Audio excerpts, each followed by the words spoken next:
And all right, we are live tonight. We are talking about the Fletcher-class destroyers. Again, it's another special episode of Museum Ship Mafia, where we cover the 80th anniversary of the commissioning of a World War II Fletcher-class destroyer. Tonight, it's going to be, let me pull the picture up, the USS Johnston. This guy right here. So it's an iconic warship, the destroyer USS Johnston, that took part in the Battle of Leyte Gulf, October 1944. That's what we're going to be covering tonight. So we're happy to have you join us.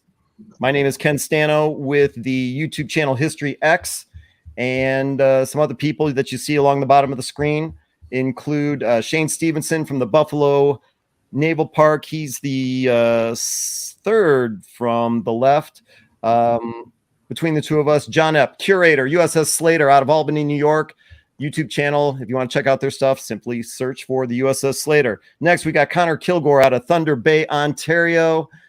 And he is also one of the administrators for the Museum Ships Facebook group. He's right in the middle. And he's also going to be working behind the scenes, spinning the dials, pulling the levers, answering your questions, and any comments that you guys have to make. He's the one that's going to make that magic happen. Next is Tim Nesmith, superintendent from the USS Kidd out of Baton Rouge, Louisiana. To check out the Kidd's content, simply go on YouTube and do a search for the USS Kidd Veterans Museum, or check out their website, usskidd.com. Next to Tim, also down in Baton Rouge, you got Park Stevenson. He's been on the show before, always has a lot of interesting stuff to say. And tonight, of course, since we're talking about the Johnston, and he was there, why not have him along?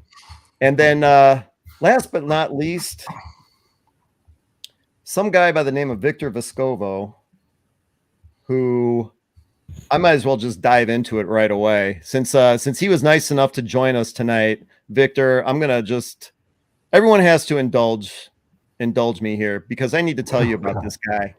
Victor Vescovo out of Dallas, Texas, went to attended Stanford, got a master's in MIT and an MBA in Harvard. So there's some intelligence there. Served 20 years in the U.S. Navy intelligence, retiring in 2013 as a commander. And he's completed what's called the Explorer's Grand Slam. Now, what is that? The Explorer's Grand Slam essentially means that he's reached both North and South Poles, as well as the highest peaks on each of the 7 continents, including in 2010. Yes, he summited Mount Everest, so Earth's highest point. Taking that a step further, and I find this really interesting, he's also been to the deepest point in each of the world's 5 oceans.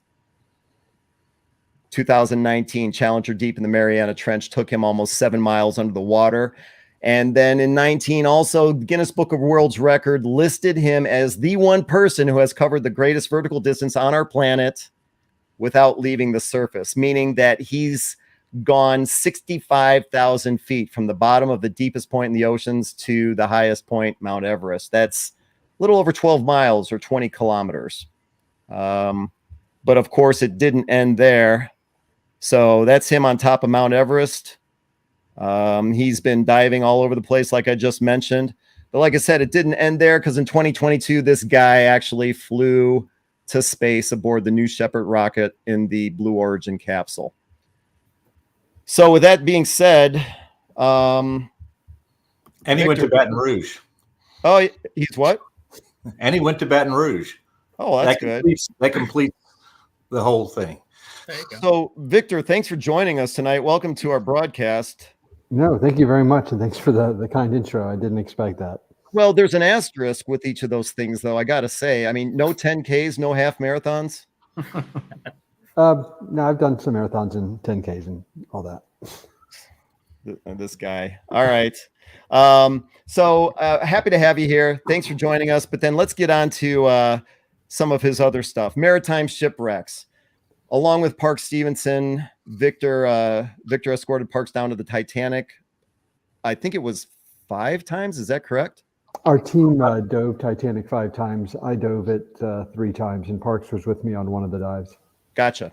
And Victor was the only one to do it solo. And that was probably the most dangerous dive I ever did. Really? Yep. Well, we'll need to learn a little bit more about that, but I wanted to mention a couple other things here. You also dove to the wreck of the French submarine. Yeah. Is it Minerve twice? Yeah, the Minerve. Yeah, we dove that twice, and there was a bit of a mystery about why it went down. And this isn't a show about the Minerve, but I was able to take down a French admiral that actually commanded that class of ship. And within about an hour of surveying the wreckage, we pretty much figured out what happened to it. Oh, okay. So it wasn't even determined, or no one knew what happened to it until No, it just vanished. It was about an hour out of port out of Toulon, and in heavy seas, it just basically went under after everything was seemingly okay. So it was a big mystery, and they went down with all hands. But we found the wreckage. We were able to find the conning tower, and we were able to find, I'll go ahead and tell you, but it appeared that the snorkel had been snapped by being run over by a container ship, and it caused influx of water that was so rapid that they couldn't counterbalance it, and they went down, and then it imploded. Whoa. Okay. I'd never heard of the submarine Minerve until I actually started researching you. So that was in 2020 that you made those dives, correct? Correct. All right. And then in 2021, what we're going to be talking about tonight, of course, both you and Parks, your discovery of the hull of the USS Johnston, followed in 2022 by the discovery of the destroyer escort Samuel B. Roberts. And yes. I mean, all super fascinating. I mean, tonight we're going to be talking about, like I said, the USS Johnston. But I want to say that for all of you that are watching tonight, because we've got Victor on, because we've got Parks on, they were both there. Send us your questions. Connor in the background will sort them out, try and get them answered. So let us know what's on your mind. Real quick, just since you have that picture up, I do want to point out to people, if you look closely at the 40 millimeter gun mount on the right-hand side of the screen, you can actually see the shells loaded. That's not something you see on any of the museum ships these days. Yeah, I noticed that too. So for people looking at the screen, what Victor's talking about there, if you look at the top of the gun, a little bit to the left-hand side, you're going to see 3 white, well, for lack of a better word, white dots, and that's the ammunition he's talking about. It's so there was live ordnance on that ship. There were depth charges. The 40 millimeters had the ammunition loaded up. 20 millimeters the ships went down fighting. So that was a very interesting wreck, and we weren't really sure if the ordnance was still live or not under those pressures. And after that long, it was anybody's guess what could happen. So it was a little bit tense when we were getting really close to the wreck. Hedgehogs were there, and there was at least a couple of unexploded Mark VI depth charges. Yep. Well, then I'll tell you what, since we're talking about it, Parks, if you don't mind, why don't we jump right into it? The USS Johnston.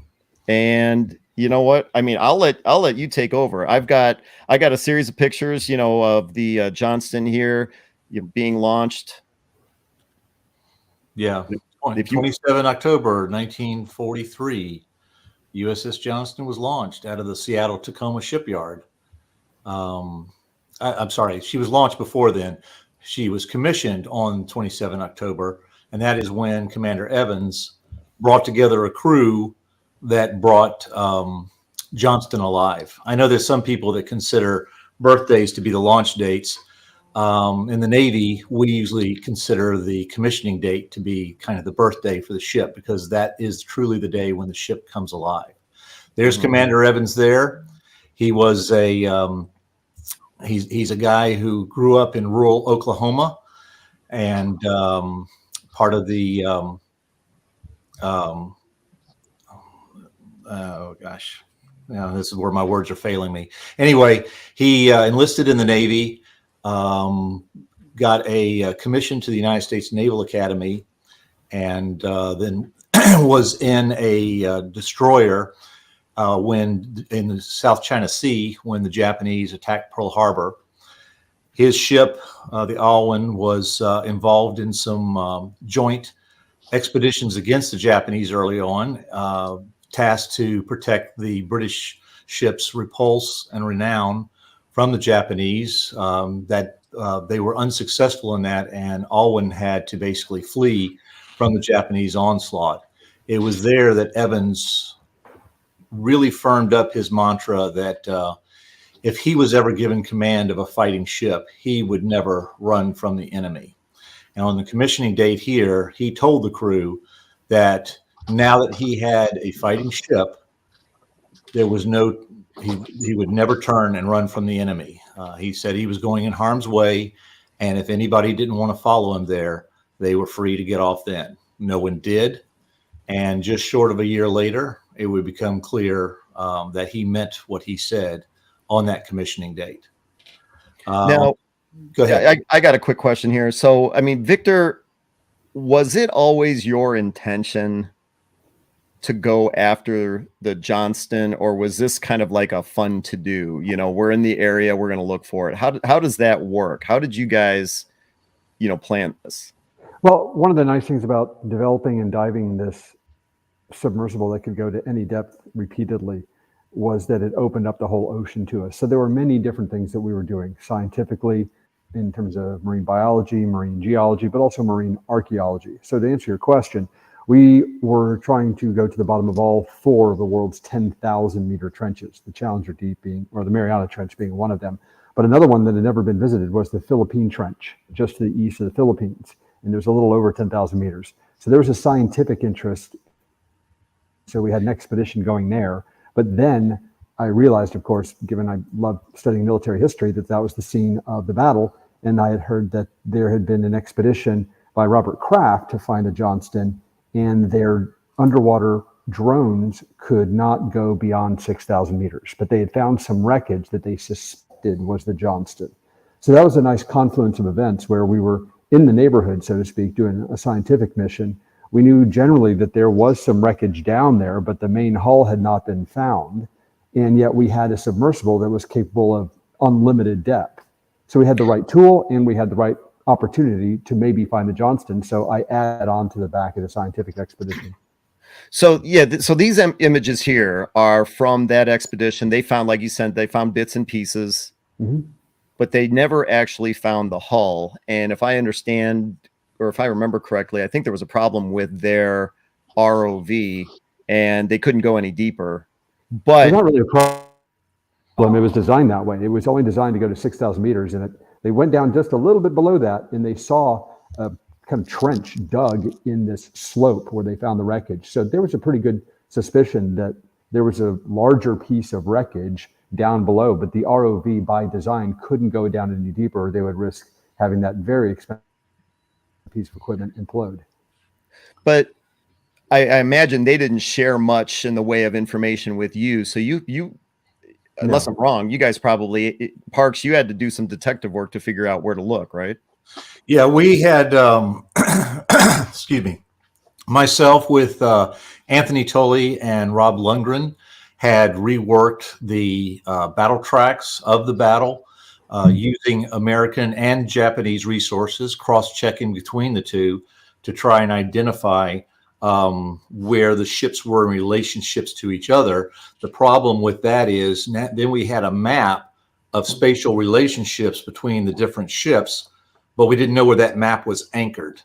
So when Vulcan found the debris field, they thought it was either Johnston or Hull, a sister ship to Johnston, which also sank that same day. And looking at their imagery, and then coming out to the Kid, that was my first exposure to the Kid. Victor and I flew out in May of 2020, right during the height of the pandemic. Victor flew his helicopter directly into Baton Rouge, and we went to the Kid, which was closed down to the pandemic at the time. And based on conversations with Tim aboard the ship, we identified this one beam, this one uniquely shaped beam aft of Mount 54 that showed up in the wreckage of one of the mounts in the Vulcan imagery. That mount had an intact barrel, and we knew from the battle reports that Hull had taken a Japanese shell, hit the barrel of her Mount 54 and broke it in half. And once that was identified, we knew that we had Johnston. Then other clues would come up too. There was some wreckage with navy blue 5M paint. There was the training ring from Mount 55 ripped out of the main deck. It was undamaged aside from being ripped out of the main deck. And we knew from Hull's battle account that she took a shell right onto her training ring, which froze her 55 mount in train. And so we knew we had Johnston. But again, where was Johnston? Pressure drop had transited the area the year before and had created a very high resolution bathythermic map of the ocean bottom. And so we started to look possible likely places that we could find. And it was very tricky because we were looking at the edge of the trench in the Philippine Sea. In other words, the wreck could be at 6,000 meters. It could be at 9,000 meters. Now, Vulcan had found wreckage at 6,000 meters, and it could have been close to the edge where the hull, and like Victor said, there was a mark where a large body had slid down a slope, could have gone all the way down to 9,000 meters. We had no idea. But we needed to find the debris field that Vulcan had found. We needed to re-find that. And the only thing that we had as far as information from Vulcan was the depth of that debris field. And based upon that depth line, and that narrows it down to 20 nautical miles, basically, where the wreckage could have been. 20 nautical miles is still too large an area to cover when you don't have a large area search capability. And a little bit of history, a little bit of information from Vulcan, but then a whole ton of luck put us where we would run across, where Victor would run across the edge of the debris field on the third dive, and from there found the mark, the slide area down the slope, and pressure drop was able to go down the slope, and then Victor saw. Yeah, I'll let Victor take it from here. I'll just interject real quick. A common question we get is, well, if you were able to make a map of the seafloor, why didn't you just use the sonar on the ship to find the wreck? You can't, because to a sonar, especially operating at that extreme range of 6,000, 8,000 meters, a rock looks like a piece of wreckage, and a ship can look like a big ridge or something like that. You can't differentiate it. And many people sometimes think that sonar can detect differences between rock, sand, and metal. Well, they can't. They're just bouncing sound waves off of anything. Now, when you get really close with a very short range sonar, metal does give off a little bit of a harder return. So you get a little bit of differentiation, but not a lot. So we had to physically get it. But the key piece of information was that Vulcan, in the open source, published the depth that they found that wreckage. So we basically drew a line on the bathymetric chart of where that would be. And then we had to decide whether to go north or go south along that line in a general area. And so in the first couple of dives, we kind of went the wrong direction, and then we changed direction, and that's when we picked up the blood trail of the wreckage and were able to find the debris field. And once we found the debris field, we were then able to locate the trench that the majority of the wreck dug as it slid down another several hundred meters. Although, to be quite frank, we had no idea how deep it went down. I mean, we were joking in the sub on the way down. We said, we could be doing this for 1,000 meters, but eventually we did find it, and it had not just come to rest, but it was unusual because the bow was pointing back up slope. So Parks and I have gone back and forth on how that could be. Did it slide down backwards, or did it slide down bow first, which it looked like it did from the type of the trench that it cut, and then when it kind of got a little bit shallower, maybe it pivoted 180 degrees, had a lot of energy. I don't know. But what I do know is it was amazing going down this trench, going down the ravine where the ship had cut, and then seeing it front on. The first thing we saw was the bow. And so the very first thing that we did when we were almost out of power, we'd been down there many, many hours, was let's get to the bow. Can we see the number and get a hard confirmation that it was the Johnston? And it was. So we only had we were only able to do one circuit around the ship in about 20 minutes before the batteries were just completely done on that trip. So then we came back up, but we had hard visual identification of the wreck.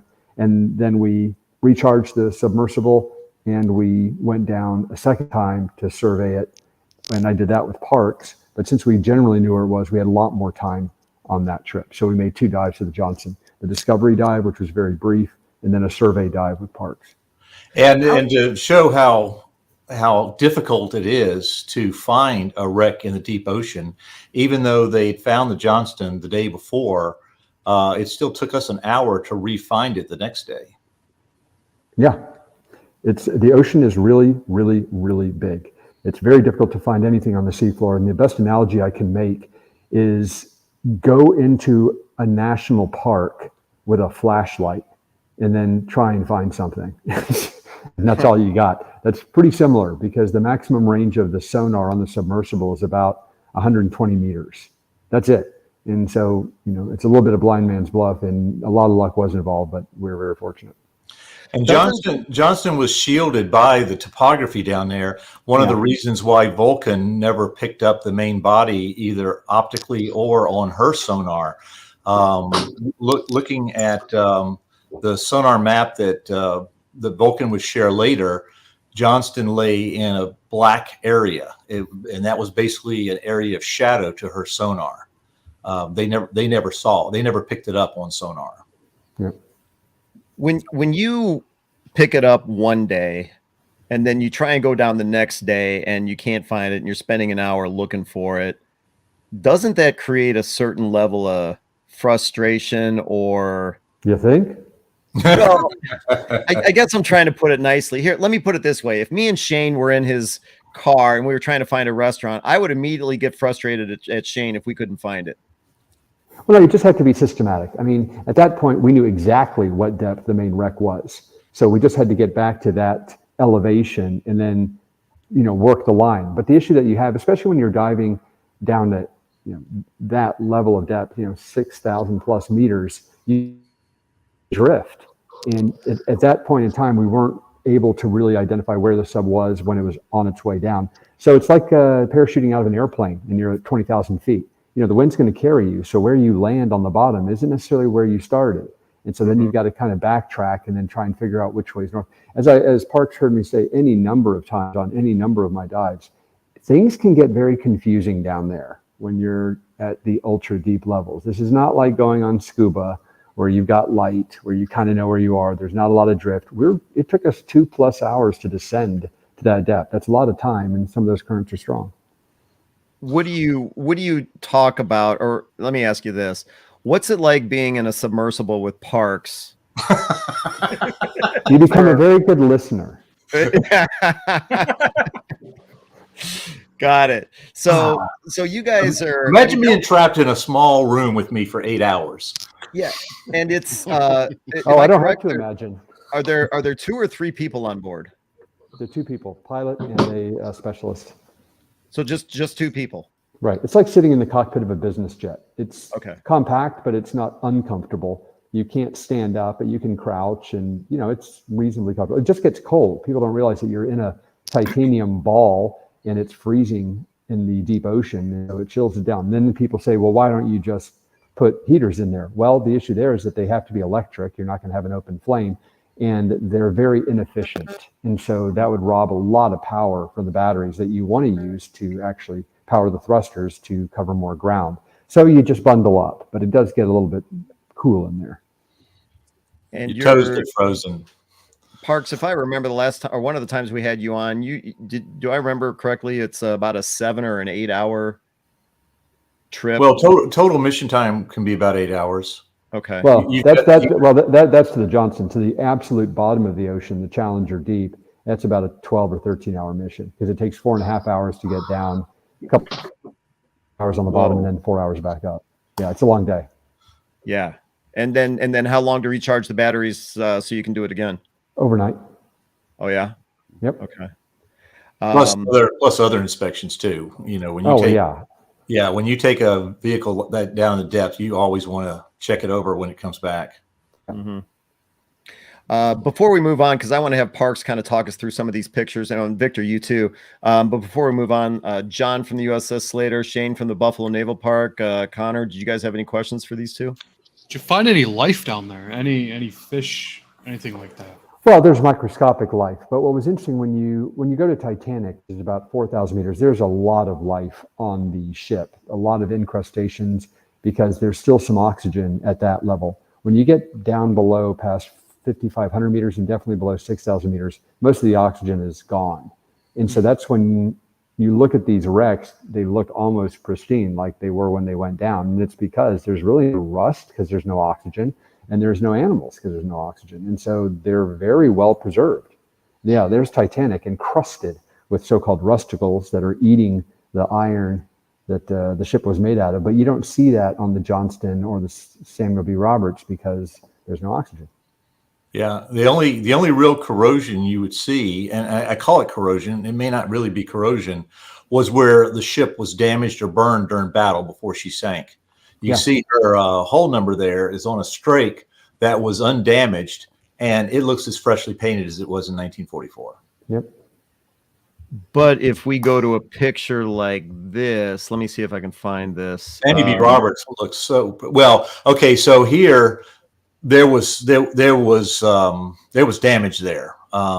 There was fire. You can see the whaleboat davit is sticking into the captain's import cabin. I see it. And everything's relatively intact except where it suffered damage during the battle.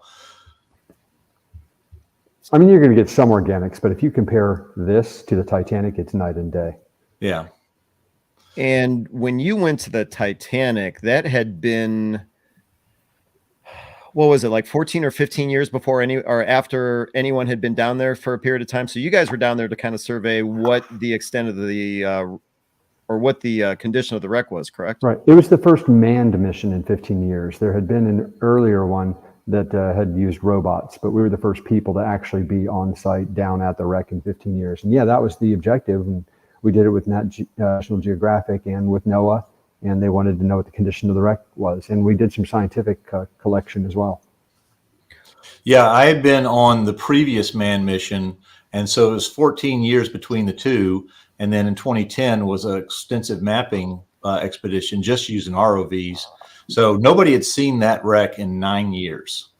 Hey, Parks, did you notice any difference between the two wrecks in terms of rusticles? The two wrecks, you mean between Titanic and Johnston? No, between Titanic, in between. In between visits. Oh, yes.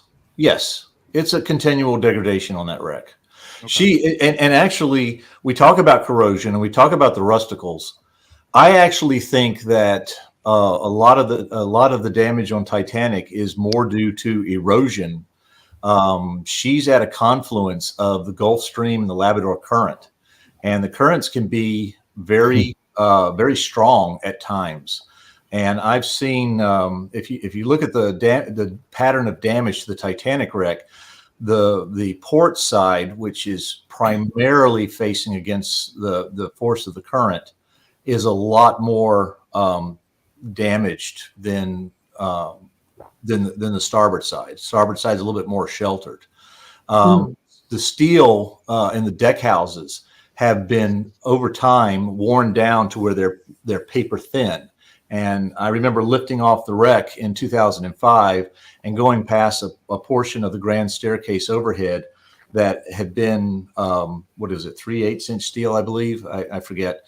But it was fluttering like gauze in the current. It had become that thin. And that's where you start to see this progressive collapse in the lighter steel of the deck houses. But you don't see anything like that down in the Hadal Deep in this environment on Johnston or Sammy B. Yeah, but that comment, Parks, about the current, that relates back to the comment I made earlier about the Titanic being the most dangerous dive I ever did. It was because the currents of Titanic could be so strong. On the solo dive that I did, it was about almost a knot to a knot and a half current. And the reason why that's important is that that's also the maximum speed of the submersible. So at times, just to hold position, I was at maximum power. And if the current ever moved in an odd way, which it does a lot around Titanic because of all the structures, it can push you into the wreck. And the number one danger that you have when you're diving a wreck is entanglement from the cables, whether they're steel or even rope, because you can't go out and untangle yourself. And if you get entangled in a wreck, it's a really, really bad day. So that's why the Titanic wreck, especially being solo, which I probably not the best idea I ever had.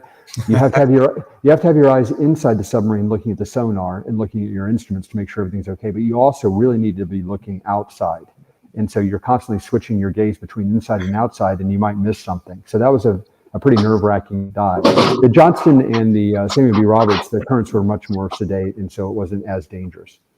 Why on earth do a solo dive? Well, no one had ever done it, and I get asked a lot why would, because I dove the submarine quite a bit solo in the early days. One, I was being a test pilot. I didn't want to risk a passenger, and I could take risks with the submersible when we were perfecting it that I would take, but I would never take when I had someone else in the sub. And honestly, I wanted to go down Titanic because no one had done it, and I get a lot of satisfaction just by having me, my machine, and then a wreck or something historical, or even a trench. It's just me in the environment. I like to climb mountains solo as well. That's just part of it. So it's a personal thing, and it was a really special experience to be down at the Titanic, just me in my sub with the wreck, no one else. It was intense. When you built the submersible, or when you had the idea of building it, was it to look for shipwrecks? No. Or was it to get to the bottom of the 5 oceans? It was primarily designed as a technological demonstrator. Before we built and started diving the submersible limiting factor, only 2 missions had ever gone down to the bottom of the ocean. And neither of those submarines, the Trieste in 1960 and James Cameron's Deep Sea Challenger in 2012, they never went down again. In fact, the Deep Sea Challenger never dove again at all. So it was a big deal technologically to build a vessel that could repeatedly go down to the bottom of the ocean, which basically means you can go anywhere on the seafloor, but also make it very reliable where you could dive it every other day. That just hadn't existed before. So it was really a technology demonstrator that we also packed in a lot of scientific capability, because it was meant to be a scientific tool. It was not designed as a wreck finder, although it's so capable that was just something that we were able to do. And given that I'm a big fan of military history and I'm a former naval officer, those missions came later saying, hey, that would be another thing to show the capabilities of this system. We can find deep ocean shipwrecks. Yeah, not to denigrate limiting factor in any way, but it's obvious that she's not the ideal shipwreck analysis machine. She was obviously designed to go to the deepest part of the oceans, and her viewports are set up that way. Everything about her is set up that way. It was a little bit of a challenge to view and analyze a shipwreck from limiting factor, but then again, it was the only vehicle in the world, the only vehicle available that could allow a manned mission down that deep. So you make do with what you have. The next generation of submersibles are going, if I can say, Victor, are going to be accommodate shipwreck exploration and search a little bit better. Well, yeah, I'm trying to design the next generation submersible that'll be even more capable than the limiting factor, and we learned so much in deploying that one for 4 straight years that yes, there would be enhancements to the submersible that would make it a much, much more capable wreck finding and wreck surveying device, along with being able to do even more science with better cameras, with wider sonar, longer range sonar, all sorts of things that we can do to improve it. But other people ask, why don't people just use ROVs to go down and look for these wrecks? They're cheaper. And well, the issue is they can't go that deep because they have to have a cable attached to them for communication and power. That's a long cable. We're talking like 4 or 5 miles, and it now becomes a really expensive piece of kit. So there are actually technical limitations to having ROVs go down below 6,000 meters. Well, then people say, why not just use, AI or autonomous machines to go down and survey these wrecks? Well, when you're going down and you want to get up close to get really good pictures of a wreck, machines aren't really good at that. Humans are. We're really good at dynamically assessing a situation and not running into it or getting blown up by some of the munitions on board. So there are missions that are best suited to a human occupied vehicle, and diving these really deep wrecks, it happens to be one of them. Mm-hmm. one of the questions that I had a while ago when Parks had been on with us before was, it seemed like this was the end of the discoveries, you know, when it came to the Samuel B. Roberts. The Gambier Bay still hadn't been discovered. And my question was, well, is anyone going to be looking for these? And Park's answer was, well, no, because pressure drop, you know, if it wasn't operating, and I think you were thinking about selling it at the time, it's like, so no, there wasn't another vessel out there that could do it. But then you just said a few moments ago that you're working on the next generation. Yeah, that'll take about 3 or 4 years to design and build a next generation submersible. That's how long it took to do the first one. But I see this question come up, and there were really only two people really passionate about finding deep ocean shipwrecks, particularly military ones, and that was the former founder of Microsoft, Vulcan. I'm blanking on his name. Apologies. And he passed away. So that. Oh, Allen. Yeah. Oh yeah, Paul Allen. Right. Yeah, Paul Allen. So he passed, and that funding went away. Look, what people need to understand, it is extremely expensive to operate deep ocean research vessels. And so I did this all on my own. There was no funding for it. I didn't partner with Discovery Channel or National Geographic or someone, because has its own issues. So I just funded it. And now that I've sold the system and got a lot of my capital back, so I can keep doing the technological development, which is really the primary motivation that I have for doing marine activities, is to push the technology forward. I don't know that there's anyone out there that's willing to fund it, and it's really, really expensive. Well, Forbes mentioned in an article that the submersible itself was 30 million. Is that accurate? More. No, it was more. It was more. All right. And then Forbes mentioned also that the vessel, the support vessel here, let me pull it up here, pressure drop was 20 million.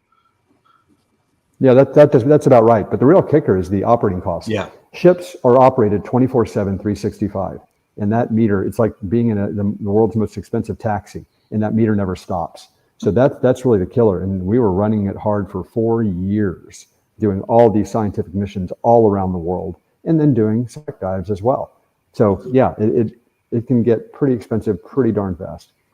So when you go down there the next day, you can't find it for an hour or so. Is that in the back of your mind, thinking it's like we're wasting battery, we're wasting dollars, we're wasting people's time? No, you got to be patient. I mean, I was a hardcore mountain climber for 25 years, and you have to be patient. You know, you're going to have bad weather days. You're going to have things go wrong. It's part of exploration.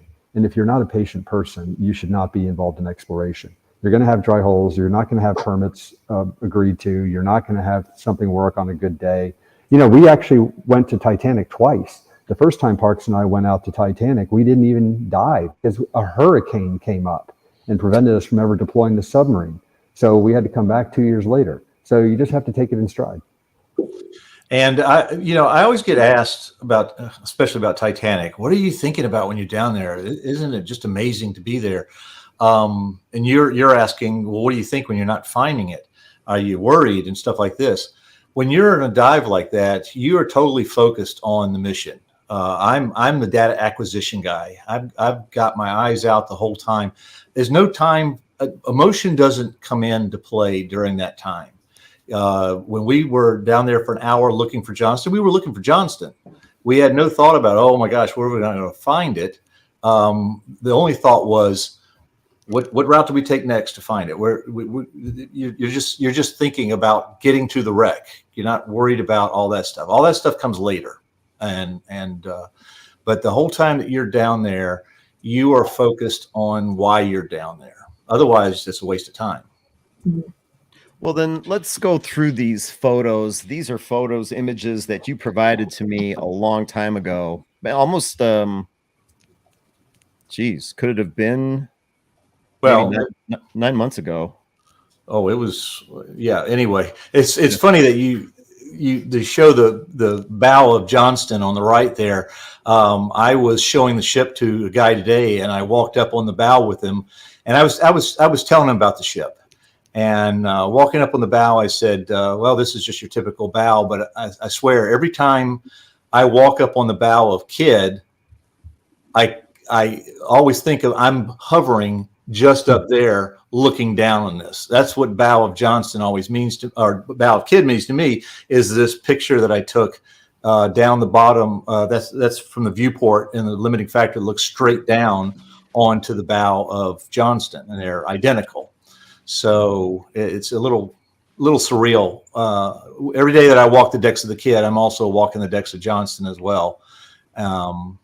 But anyway, would you like to talk about these? There's the forward two mounts, mount 51 and 52. The numbers, the first 5 indicates it's 5-inch gun, and then they're numbered 1, 2, 3, 4, 5 on the way back as the Fletchers were set up. Johnston's mounts are pointed to starboard. They were taken out about an hour before the ship went down. And in fact, in that picture right there, if you look at the side of Mount 52, you will see a hole. That is where a shell went into the mount and just about killed everybody in there, went out the back side of the mount and exploded. 40 millimeter mount, that's the forward starboard 40 millimeter mount. And because it's a 40 millimeter, it starts with a 4. So that's Mount 41. You can see the ammunition lockers below the 5-inch mount are all burned out. Mm-hmm. That was a huge fire in that area, and during the battle, late in the battle, that fire would drive Commander Evans from the bridge, and that's when he would go back aft and stand over a scuttle leading down to the aft steering room, giving steering commands to the ship from back aft. Are you guys, when you're down there and you discover, well, you relocate the hull? I mean, you're taking video, you're taking pictures, but are you able to actually stop and think or notice or make a conclusion? Oh, wow, there's a hole in the side of that gun mount. No, I know where you're going. A lot of times you don't see all this detail. Okay. I had to watch the imagery multiple times before I could start to pull details out.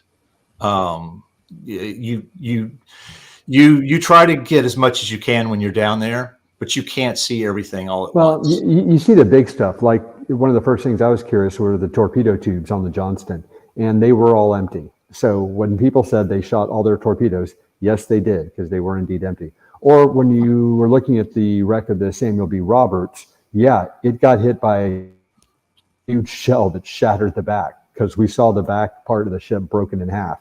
So the big stuff you catch, but I think Parks is right.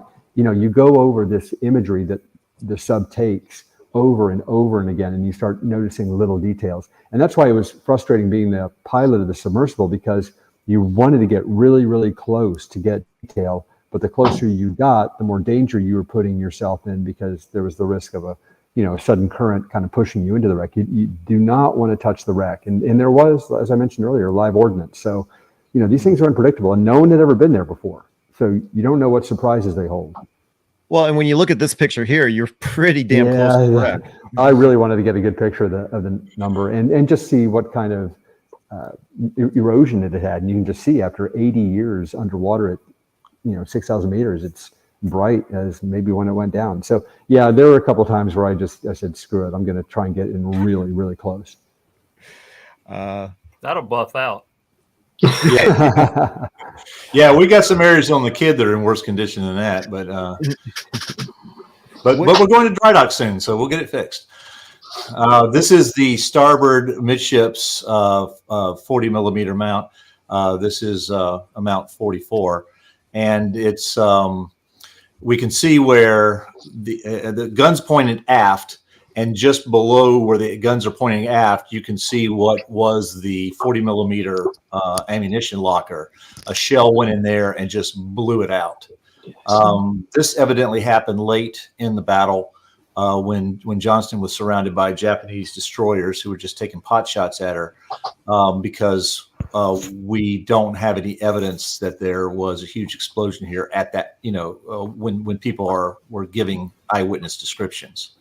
The amidships mounts were taken out at the beginning of the battle when one of Yamato's shells went into the aft engine room and aft boiler room, and blew debris up the number 2 stack that fell onto the two 40 millimeter mounts on either side, and basically took them out of the action. Although when you have a destroyer going up against 4 battleships and 6 cruisers, there's not much that those small 40 millimeter and 20 millimeter mounts can do. In fact, it's almost not much that 5-inch mount can do. This really highlights the mismatch of that battle. You've got Taffy 3's destroyer escorting, not and a destroyer escorting, that went up against these battleships, 5-inch, 3-inch guns against 14, 18-inch guns. No, and I don't think it's a wives' tale, but if you actually weighed a single turret from the battleship Yamato, it weighed more than the sum total weight of the 4 Fletcher-class destroyers. Oh no, it weighed more than Johnston. Okay. One Fletcher. One Fletcher-class destroyer, right? A single turret. Yeah, so it's just extraordinary the mismatch that happened. But it wasn't necessarily important that they be able to take out these ships. They distracted and irritated the Japanese for so long and caused them to do a stern chase that they ate up all the time that the Japanese had. And eventually they got so frustrated that they did a lot of damage, quite frankly, with their torpedoes that they left. One thing that you will learn in these military engagements is logistics. Most of the time, logistics will determine the success or failure of a battle, or at the very least a campaign. The Japanese, when they enacted Operation Shogo to interdict MacArthur's liberation of the Philippines, they did not plan a logistics train as part of that. They had all strikers and no resupply.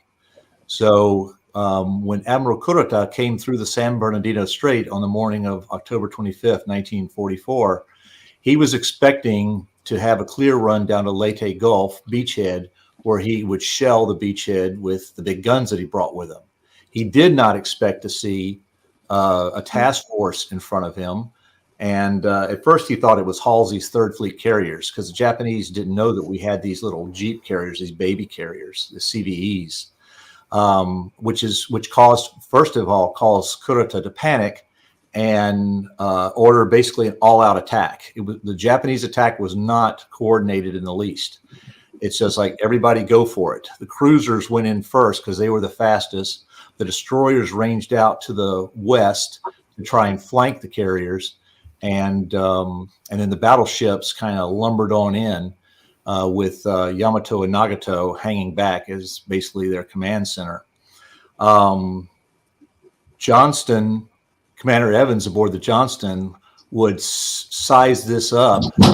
And even before orders were sent out from the task unit commander, Admiral Sprague of Taffy 3, he turned toward the nearest threat, which was the cruiser line coming down, led by the Japanese cruiser Kumano. He would aim right for her, drive as close as he could into her, and then fire all 10 of his torpedoes in one spread, hoping to take out the lead cruiser, which he did.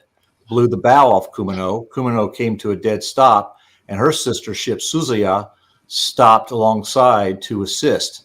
In that one action, Johnston had stalled the first and most immediate threat to Taffy 3, buying Admiral Sprague time to put Taffy 3 on a getaway course.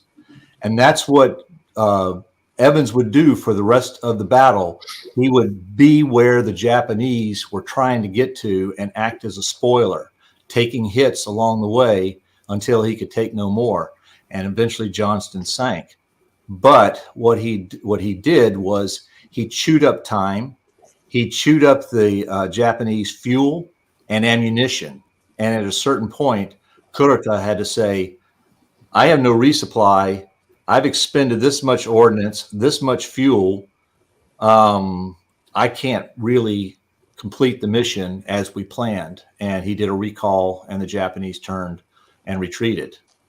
So like Victor said, Yeah, destroyer, Fletcher-class destroyer against a bevy of battleships and cruisers and destroyers can't slug it out gun for gun, but Evans beat the Japanese by eating up their time and their logistics. When you talk about the Titanic, everyone talks about the shoes, the pairs of shoes that are left behind. You know, there's all kinds of evidence of the passengers and crew. What evidence did you guys find or notice that you can share about the crew on the Johnston? Nothing. I personally don't recall seeing anything that was a uniform or shoes or anything. I think part of it may be that there's, another 30 or 40% more pressure at the Johnston than there was at Titanic. So that salt water was just pushed into anything remotely organic, and it would degrade it and it would dissolve it. So there was nothing. Yeah, and just like Titanic, there are no bodies there, and but I didn't even see any clothes there. Did you, Parks? Well, I want to say, and this question comes up all the time, I have never seen human remains at a wreck site to this day. I know that human remains have been found in some shallow water wrecks like the Hunley, the U-166, and some others. But in these deep ocean wrecks, I haven't seen any human remains. In Titanic, you mentioned the shoes. I actually argue against a lot of it. Most of the examples of shoes I see are not actually in a natural position. And you got to realize Titanic was a passenger liner who had a lot of luggage. That stuff all spilled out in her fall to the ocean floor. Titanic fell 2.5 miles. Johnston and Sammy B almost double that. As a ship as a ship that is fully flooded, fully equalized, as she's going down, you've got a lot of water flowing across and through that wreck. Anything lightweight is usually washed out on the fall down to the bottom and deposited on the ocean floor. In the case of Johnston, in her debris field, going through both the Vulcan's imagery and our own, the only human evidence I saw were 2 helmets. Now, I cannot say that they were attached to a body because helmets were mounted around the ship. There were helmet bales around the gun mounts. Who knows where the helmet came from? It's just another piece of debris from the ship. But as far as something that you could identify saying definitely there's a body there, I've only seen one instance, not at Johnston but at Titanic. I've seen only one instance where it probably does indicate that a body landed there. And when I say landed there, I mean the person didn't die on that spot on the ship. These shoes were found on the ship, but in a place where a person wouldn't have been. A body had to have settled in that place and then wasted away. So no, we haven't seen human remains. After all right, who's got the dog? All right. So after you guys complete this expedition and come back home, how do you deal with the excitement or the high that you get? I mean, Victor, let's just say you're flying back, you're in the middle seat of a coach, and how do you not tell people about this? Hey, I was just at the Titanic, or I just discovered the deepest shipwreck known to man. I mean, how do you guys handle that? Well, I mean, when we discovered the Johnston and then the Sammy B. Roberts or any other major discovery, including scientific ones, we could actually broadcast the ship. We were able to get media material out, and it was widely covered. In fact, the largest number of views that we had on our YouTube channel, Caladan Oceanic, was from finding the Johnston and the Samuel B. Roberts. So we got it out there. But the other part of your question is like, how do we personally deal with it? I think I just got to take it in stride. I mean, people usually don't believe me, but I don't do this to be famous or to go, oh, look what I did kind of thing. I do it because I really believe and enjoy executing the missions and pushing this technology that we did. Now before we started diving this vessel, there had been 2 trips to the bottom of Challenger Deep, and only 3 people had ever been there. And more people had walked on the moon than had ever been at the bottom of the ocean. Well, that's not true anymore. We've done over 25 missions to Challenger Deep, and over 20 people have been down there now. That's to me the legacy I want to do, which is pushing the technology forward. So along the way, having some great missions like finding the Johnston or going to Titanic, yeah, it's great. If people ask me about it, I'll tell them all about it or give an interview like we're doing here now. But it's not something that really drives me. I'm much more of a nerd. I just want to push the tech.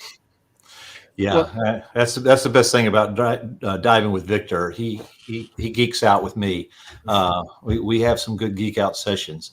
And speaking for myself, coming off the mission is the beginning of my work. I have to do the analysis. And so I go right from the dive into the analysis of the wreck. And that takes me months, if not years. I still haven't finished the Sammy B. Roberts analysis yet. Of course, another ship, the USS Kidd, kind of got in the way, but I'll get there eventually.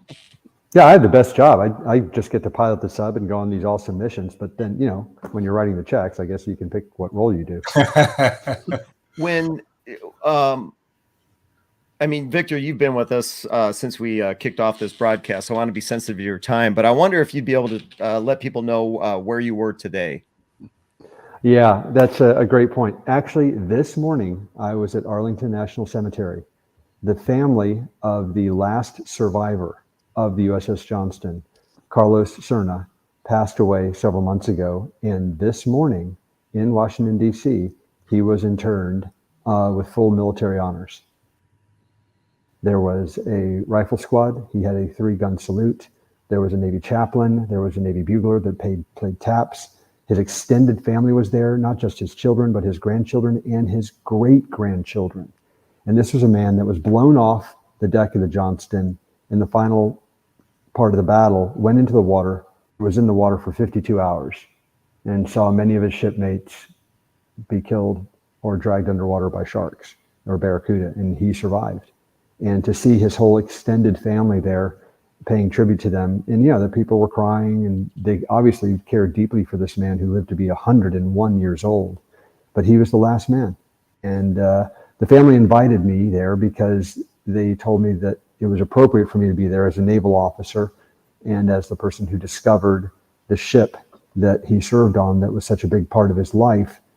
And they told me that he was aware, even at the age of 100, when we discovered the Johnston, that we had indeed found it. And they said it made him so happy that we had found the wreck. And that kind of moved me as well.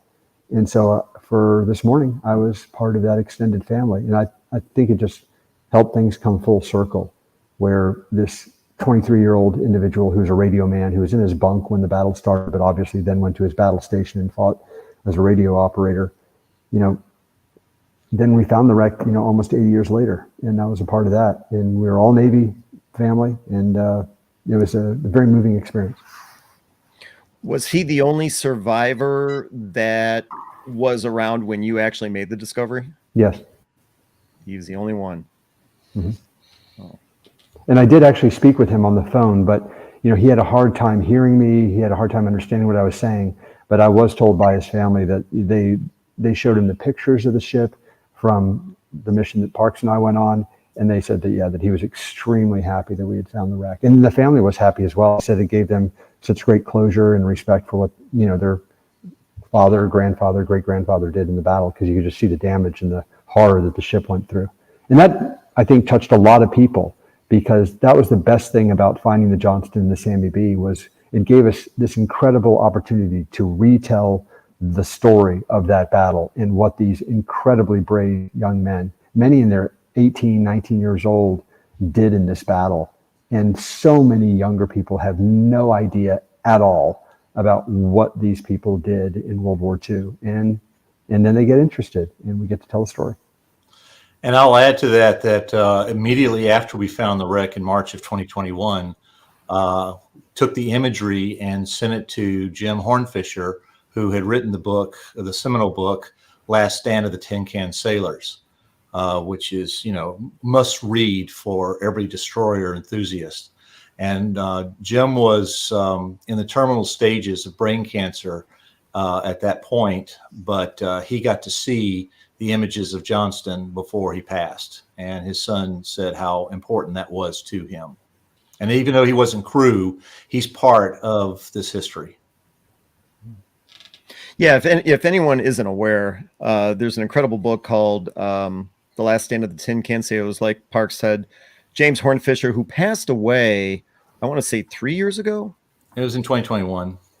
Okay, all right, so 2 years. I mean, not long. Fantastic author. It's a fantastic book. If you get the chance to check it out, if you find this type of thing fascinating, it's definitely, as Parks mentioned, a must read. It's a great book, so definitely check it out.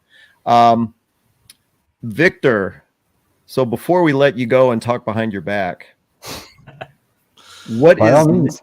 Yeah, oh, we will. What is next for you? You said it takes 2, 3, 4 years for your next submersible design to come along. I can't imagine someone like you is sitting on your hands right now. No, that's not going to happen. Well, it took 4 years to design and build the limiting factor, and then we dove it intensively through COVID for 4 years. So that was an 8-year mission that was incredibly intense.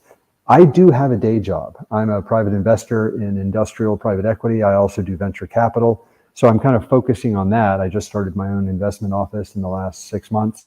So, going back to make some money so I can fund all these different hobbies. And one of those is involving, really high-end venture capital. I'm now CEO of a biotechnology company. We're trying to cure some incurable diseases using artificial viruses. I'm also an investor and on the board of advisors of Colossal Biosciences. We are trying to de-extinct species that have passed away from the earth. And we're hoping to birth our first animal next year, which is probably going to break the internet when we announce that. And so I'm doing a lot of technology things. And in the background, I am indeed wrestling with all the trade-offs involved in submersible design to try and make it more affordable, but also more capable, just as safe, and all those other things. But, I still fly a great deal. I'm pursuing some technology initiatives in aviation. So, yeah, I'm keeping busy. Assuming. By the way, of most interest to this group and the extended group that would be watching this is I am in the background, along with Parks and others, I am doing long range planning. Okay, if I am able to build another submersible and get back out in the ocean, what is my top 10 list for wrecks that we would go after? I absolutely want to find the hole in the Gambier Bay. And then there are several other wrecks, maybe the Shinano and some others that have not been discovered that we still want to find. The Hiryu and the Soryu, I don't think have been found either. So there's a lot of wrecks that are on my list, and it'd be great to be able to do a lot of the legwork beforehand because you don't want to waste a lot of time, when you're actually on the site. Yeah, I'm rooting for Victor on these plans and hope he keeps me around because I'm working with other historians to develop potential search plans for a long list of wrecks in the Pacific. We're concentrating on the Pacific right now, and there are a lot of wrecks that have yet to be found. So hopefully by the time he's got a submersible ready to go, we will have a game plan for finding some of these elusive wrecks. And there's a couple of Fletchers in that list. How did you guys meet? That's a great story. You tell it, Park.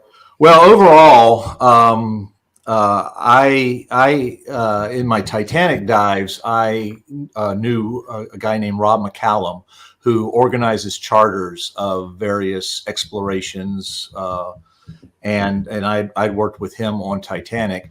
When Victor decided, and this is the thing that always blew my mind, originally Titanic was meant to be kind of a test dive for limiting factor because it was considered a shallow wreck. For someone who's always thought of Titanic as being really deep, to Victor and his team, it was a relatively shallow wreck. And so I guess Victor was looking for a guide to Titanic, and he contacted Rob, and Rob put my name in front of him. What we were laughing about was that our first meeting was interesting.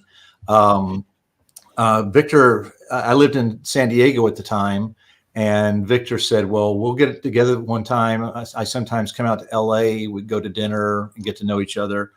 And then I happened to mention that I was going out to Chicago. My wife had worked for a couple of years out in Chicago, and she got tired of that. And so I was moving her back to the LA area, and decided that we would take Route 66 from Chicago to LA, do the entire Route 66, which I've always wanted to do.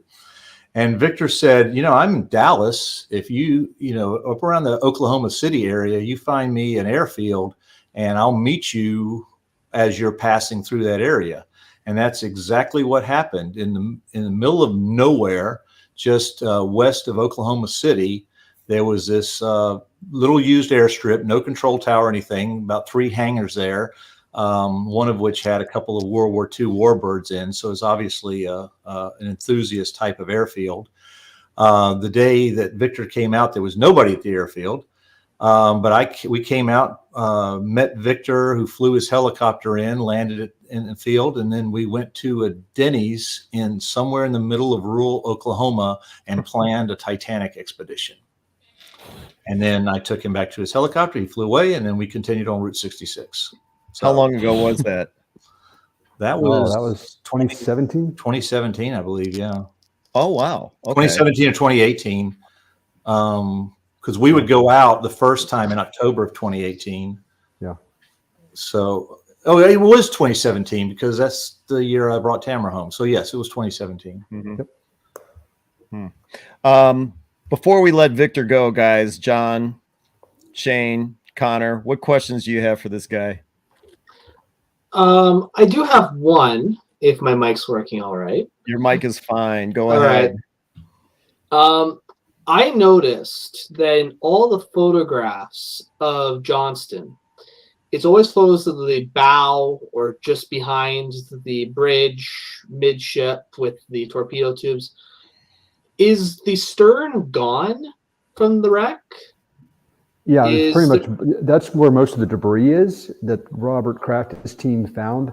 We believe that a lot of that was just blown out. I mean, you see a lot of the engine room components. Okay, the aft mounts were up above. So we only the Johnston we found the front 2/3 of the ship. All right. Well, yeah, I was just kind of curious because I had noticed that I was just on the Sullivans less than a month ago, and it was just interesting just realizing, there's no pictures of the stern. So I guess, that answers my question. Yeah. So what I've kind of deduced is that in the first salvo that hit Johnston, 3 18-inch shells from Yamato hit her amidships along the port side, and those hits deeply wounded Johnston at the time. But I believe that they basically started in motion a series of failures that when Johnston sank and hid toward the bottom, she actually broke in half where Yamato's shells had hit her. 2 of the shells of the three shell salvo were in the stern section. The only one visible on the forward 2/3 of the wreck that we found went into the deck house there and exploded down in the boiler room. You can just see where on the wreck on what's remaining, you can see the strakes on the port side bent outward. So when she broke in half, she broke port like this, and then it tore loose.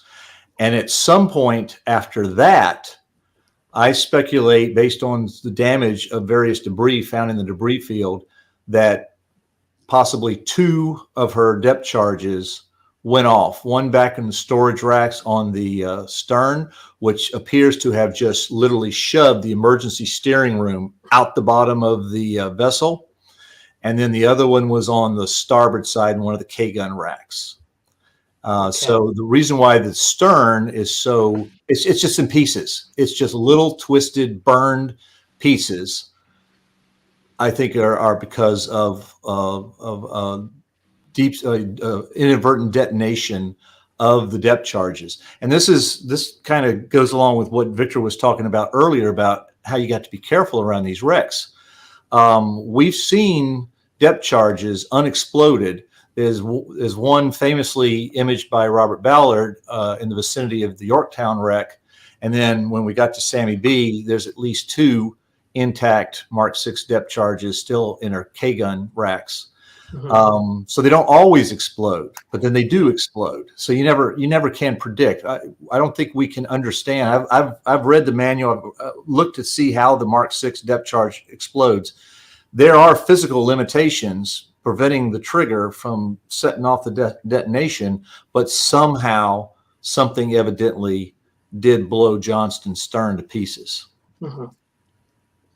Yeah, Well, thank you very that much. She was, we know that she was intact during the battle, right? Because Evans was standing there, as you say, barking orders down the hatch to the after steering compartment. So it's stable and secure, like while the battle's going on. Yep. Yeah, something happened though. If you look at the debris field on sonar, and it is a widespread area. So something happened above the debris field that caused a pretty cataclysmic event where you spread some really heavy wreckage over a pretty wide area, but the front 2/3 of the ship remained completely intact, hit slope and slid down. So I don't know what happened, but something did. And it's interesting. If it breaks off, you have that. If it breaks in half, now you're having all that pressure building through the stern as it's going down, creating air bubbles. It wasn't quite. We keep saying it broke in half. It didn't break in half. It broke in the back third broke off. So 2/3 of the ship were still intact. So there was a much smaller piece. So maybe it was like the Titanic stern where the back third got separated and then it was just spinning, throwing debris randomly like the back of the Titanic did. Yeah, it's interesting that the debris field is in it's an oval. It's an oval, but it's oriented toward the southeast. And then the main body, the Johnston, slid in basically a slightly northwestern direction. So the direction of the debris field and the direction of the main body of the wreck are crisscrossing. They're different. It's very interesting. So they did separate in the water column after she sank. Yeah. There you go. That's pretty much. It's almost like 4/5 of the ship was intact in just the back. You see that piece at the bottom, kind of bottom right, that's jutting out at 90 degrees. That piece scared the crap out of me because we were going along the side of the ship to get close and get good pictures, and I couldn't really see out that side. So I came damn close to running into it, and that's the big risk that you face of potential entanglement. If that had been a cable, that would have been a really, really bad day. But at the very last minute, I kind of caught it in terms of seeing it on a camera, and I did an evasive maneuver and got away. And that's a strake. That stern area was dangerous. That's a strake that's been peeled off the hull. So that gives me the indication of the direction of where the stern went when they separated. Yeah. It hung on to the port side a little longer before it separated entirely. And there's no damage to the aft end of the forward section that matches the damage that we see on the stern debris field. So the stern exploded when it was separated from the bow. And we're talking about 6,000 meters of depth. We did have 2 survivors in the water who felt the 2 distinct explosions, evidently from the depth charges. Now, I've looked at studies that were done during immediately after World War II when they looked at incidences where ships had gone under and depth charges that had not been safed had detonated at various depths. And if you were in the water when a depth charge went off, even within a few hundred feet of it, it could be fatal. And in fact, more than one Johnston survivor went into the water scared to death that one of those depth charges was going to go off and give, in the words of Lieutenant Robert Hagan, the worst enema of your life, as that pressure wave pushes water up forcefully through every orifice in your body. But these 2 explosions that were felt by various, more than one eyewitness described them, they were distant, and at worst, they felt a rumble in their belly, and that was it. So that indicated that they were thousands of feet or meters away from them in the water. So that's about the only timeline I can put on when the stern exploded. That and the dispersal of debris on the ocean floor is another indication. I think that the stern exploded around 4,000 meters depth. Mm-hmm. Okay. Any other questions you guys have for Victor? I have one, but Shane, if you have a question, you haven't. Sammy B has any. Johnson's great and all, but Sammy B. This is a Fletcher anniversary show. Yeah. Well, the Slater crew and the Sammy B crew probably trained together during shakedown. Mhm. The damage on the stern of the Sammy B, have you determined possibly what that was? Oh, I'm convinced just by looking at it that it got nailed by a big battleship shell. You And think it so? just, yeah, what's amazing about the Sammy B is that he held together. You know, I mean, it was cracked, but it was still barely connected. And she went all the way down the water column to 6,800 meters. And then she impacted the side of a slope, which also made her hard to find. But the stern was right there. Unlike the Johnston, it didn't separate and disintegrate. The Sammy B was more or less together. Yeah, we didn't see the explosive effects of a depth charge going off on Sammy B like we did on Johnston. According to our track charts, it verified the common perception that battleship Congo hit Sammy B with her 14-inch shells and tore her port side wide open. Yeah, but you can actually see that she bow planed in the water, because the first thing we saw was the front part of the ship, and you could see where it had crumpled from the impact hitting the side of the slope. And she imploded. Sammy B took no damage forward of the bridge during the battle, and so she obviously maintained her watertight integrity as she sank to the point where her forward compartments all imploded. And it was very interesting for me because it showed me what an imploded ship looked like. And when I apply that back to an analysis of Titanic, I find no implosive effects on Titanic, despite what some people have claimed. It's amazing that I think it's the pilot house. The watertight door is still dogged down. Like they didn't leave it open. It's shut. Yeah, but that was not. As you can see, the pilot house is in pristine shape. Yeah. It flooded and equalized early, so it was not entirely watertight up in that area. Yes, there is a watertight door dog, but water came in somewhere else and equalized it. But in her bow, it evidently didn't get in anywhere until she reached kind of a crush depth, and then lost her watertight integrity up there then. So no, there's no still dogged down compartments in Sammy B where some poor survivor is still living on the last gasp of air. None of that. Those compartments eventually gave in and crumpled. Well, unfortunately, I didn't think to include any pictures of the Samuel B. Roberts, but Parks, what do you think of the chance that we could get this Victor guy back on with us to talk about the Samuel B. Roberts? Well, ask him. I'd be happy to. Yeah? Yeah, It would be great because, I mean, if you're not aware, John is the curator of the USS Slater in Albany. So he's got a special connection to destroyer escorts. And we'd love to have you back on to talk about, well, I mean, the search for the Samuel B. Roberts, what it was like to find the torpedo tubes, all that kind of stuff. That was even harder because no one had found that wreck before. So that was a fresh find. We had no guidance, and that was a different search, but we got it. Yeah. What were you going to say, John? The torpedo tubes, just that picture of them sticking out of the sand. Yeah, that was the first major piece of debris that I didn't find it. Actually, it was the second pilot for the sub, Tim McDonald, an Australian. So he found it, and it was very exciting on the ship when they requested to stay down a little bit longer when they found the torpedo racks. And then when they came up, they said, yeah, it was a triple torpedo rack. Then we knew it had to be the Sammy B because it was the only triple rack in the whole fleet that fought that day. So then the pressure was on me. I was the pilot the next day. Now I got to go find the main wreck. It was very, very exciting. Well, then, yeah, we'll definitely have you on. It's been a thrill to have you on here tonight. Well, thanks for the invitation. Yeah, and before I let you go, your favorite war movie?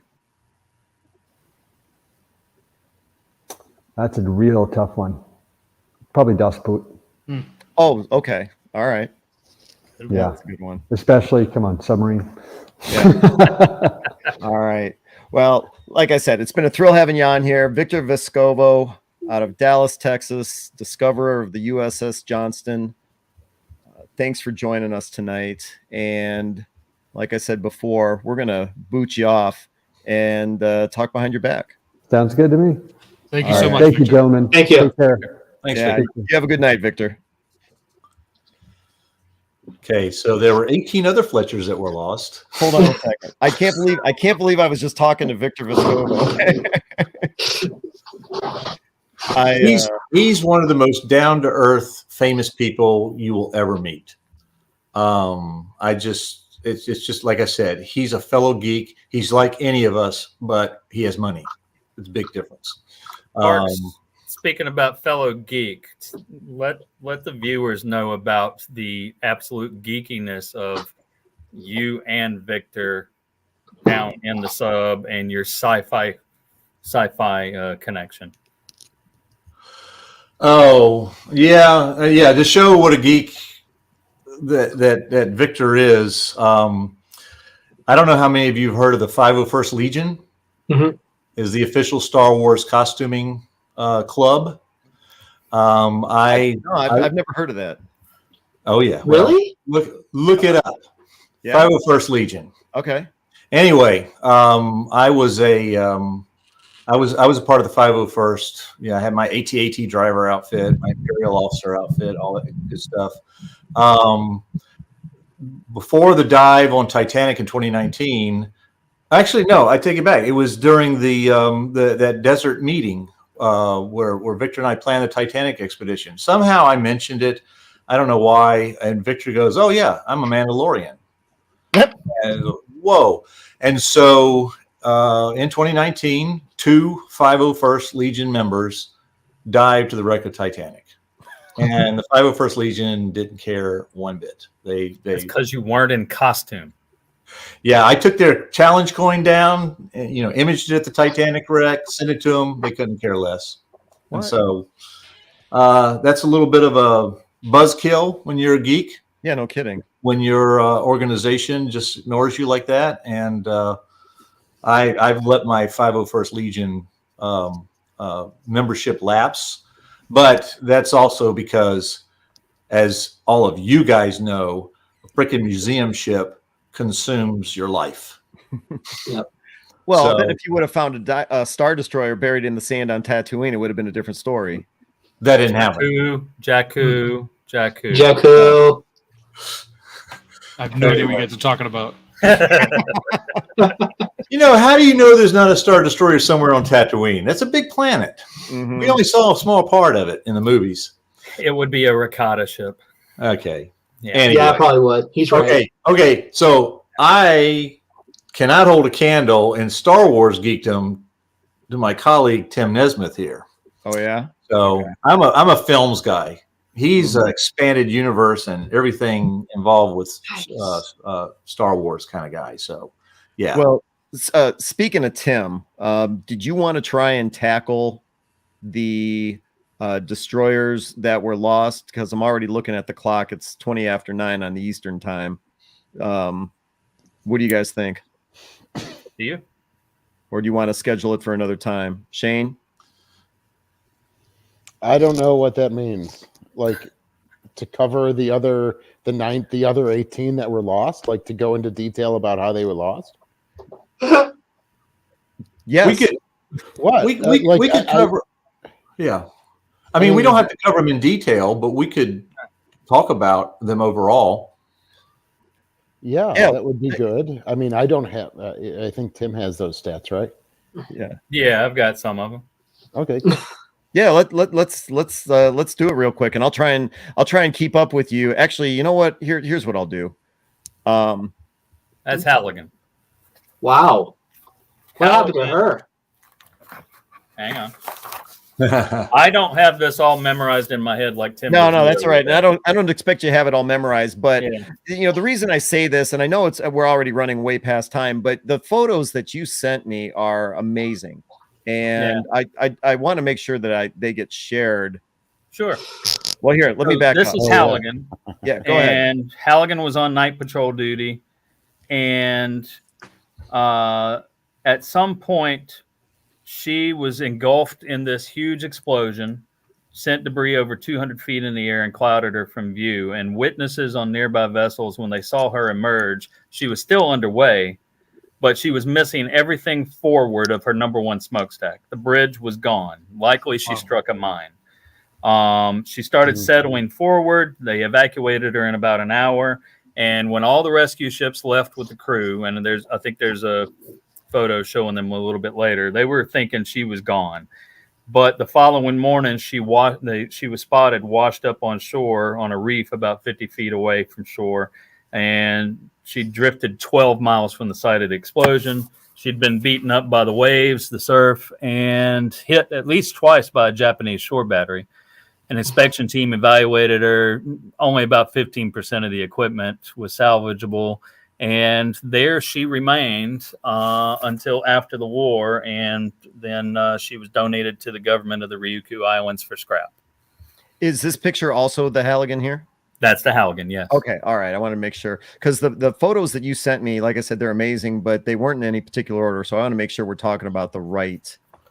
And I think the one message that we'd like to cover here today when we talk about the lost Fletchers is how tough these ships were. Yes, 19 were lost. We've got some even more amazing pictures of torn up Fletchers that were not lost, that made it back. Out of the 19 Fletchers, I was asking Tim the number before we signed on, how many were lost to kamikaze attacks? A good half of them, 10 out of 19, were lost to kamikaze attacks, which highlights one of the Fletcher's biggest threats, especially toward the end of the war. When you talk about the Okinawa campaign and the preparations for the invasion of Japan. Kidd took a kamikaze, and she made it back into port and was fixed up, and she still survives today. Spence was lost in a typhoon, along with the Hull and the Monaghan. But as Tim picks some of these examples up, I just want to point out what it takes to take out a Fletcher. It takes a lot. Mm-hmm. And a perfect example of that is the Bush and the Colohan talking about kamikazes. On April 6th, Bush gets into trouble, has aircraft coming in at her, and takes a hit. Ultimately, she ended up taking 3 hits by aircraft and bombs. And Bush is coming in to help her, and Bush ends up, she shot down 5 kamikaze aircraft, but ended up taking 4 kamikaze/bomb strikes before both of them ended up sinking. Cass and Young, Buzz isn't here tonight, but Cass and Young ended up having to sink the Colhoun by gunfire. She still wasn't going under, but she was a loss, and they needed to get her out of the way before the Japanese could get out there and take her. So, I mean, that's a total for 2 ships of 9 hits from a plane or a bomb. That's just insane. Lego History Sam was. I know he keeps on talking about the William D. Porter. He's you got her pictures. Times. There you go. Are you going to cover that now? Yeah. William D. Porter. Thank you, Sam. I'm just gonna briefly mention why she's the unluckiest ship in the United States Navy. She just had bad luck her whole run. She was escorting Roosevelt, FDR, and the Iowa across the Atlantic with the task force, and just due to just sheer dumb luck and bad communication, she dropped depth charges in front of some of the capital ships, live depth charges. She fired across somebody's bow, if I remember correctly. She ends up firing live torpedoes toward the Iowa, and they're under radio silence, and they finally had to break radio silence out in the middle of the Atlantic U-boat territory and say, live fish headed your way. And Iowa turns away and avoids it. But at the same time that's happening, Iowa's turrets, imagine these big 16-inch turrets, all the 5-inch turrets, 40s, everything turning on this little bitty small boy, because the president's on board. Is there a fifth column on this ship? What's going on? And they ordered her to detach from the task force, go down, I think it was to Bermuda, and basically had Mark Harmon slamming his hand on the desk going, what are you doing? And pretty much discovered they just had bad communication with each other. She ends up in the Pacific. She gets to Okinawa, these pictures you see here, and bad luck strikes one more time. She had a tie. Uh-oh.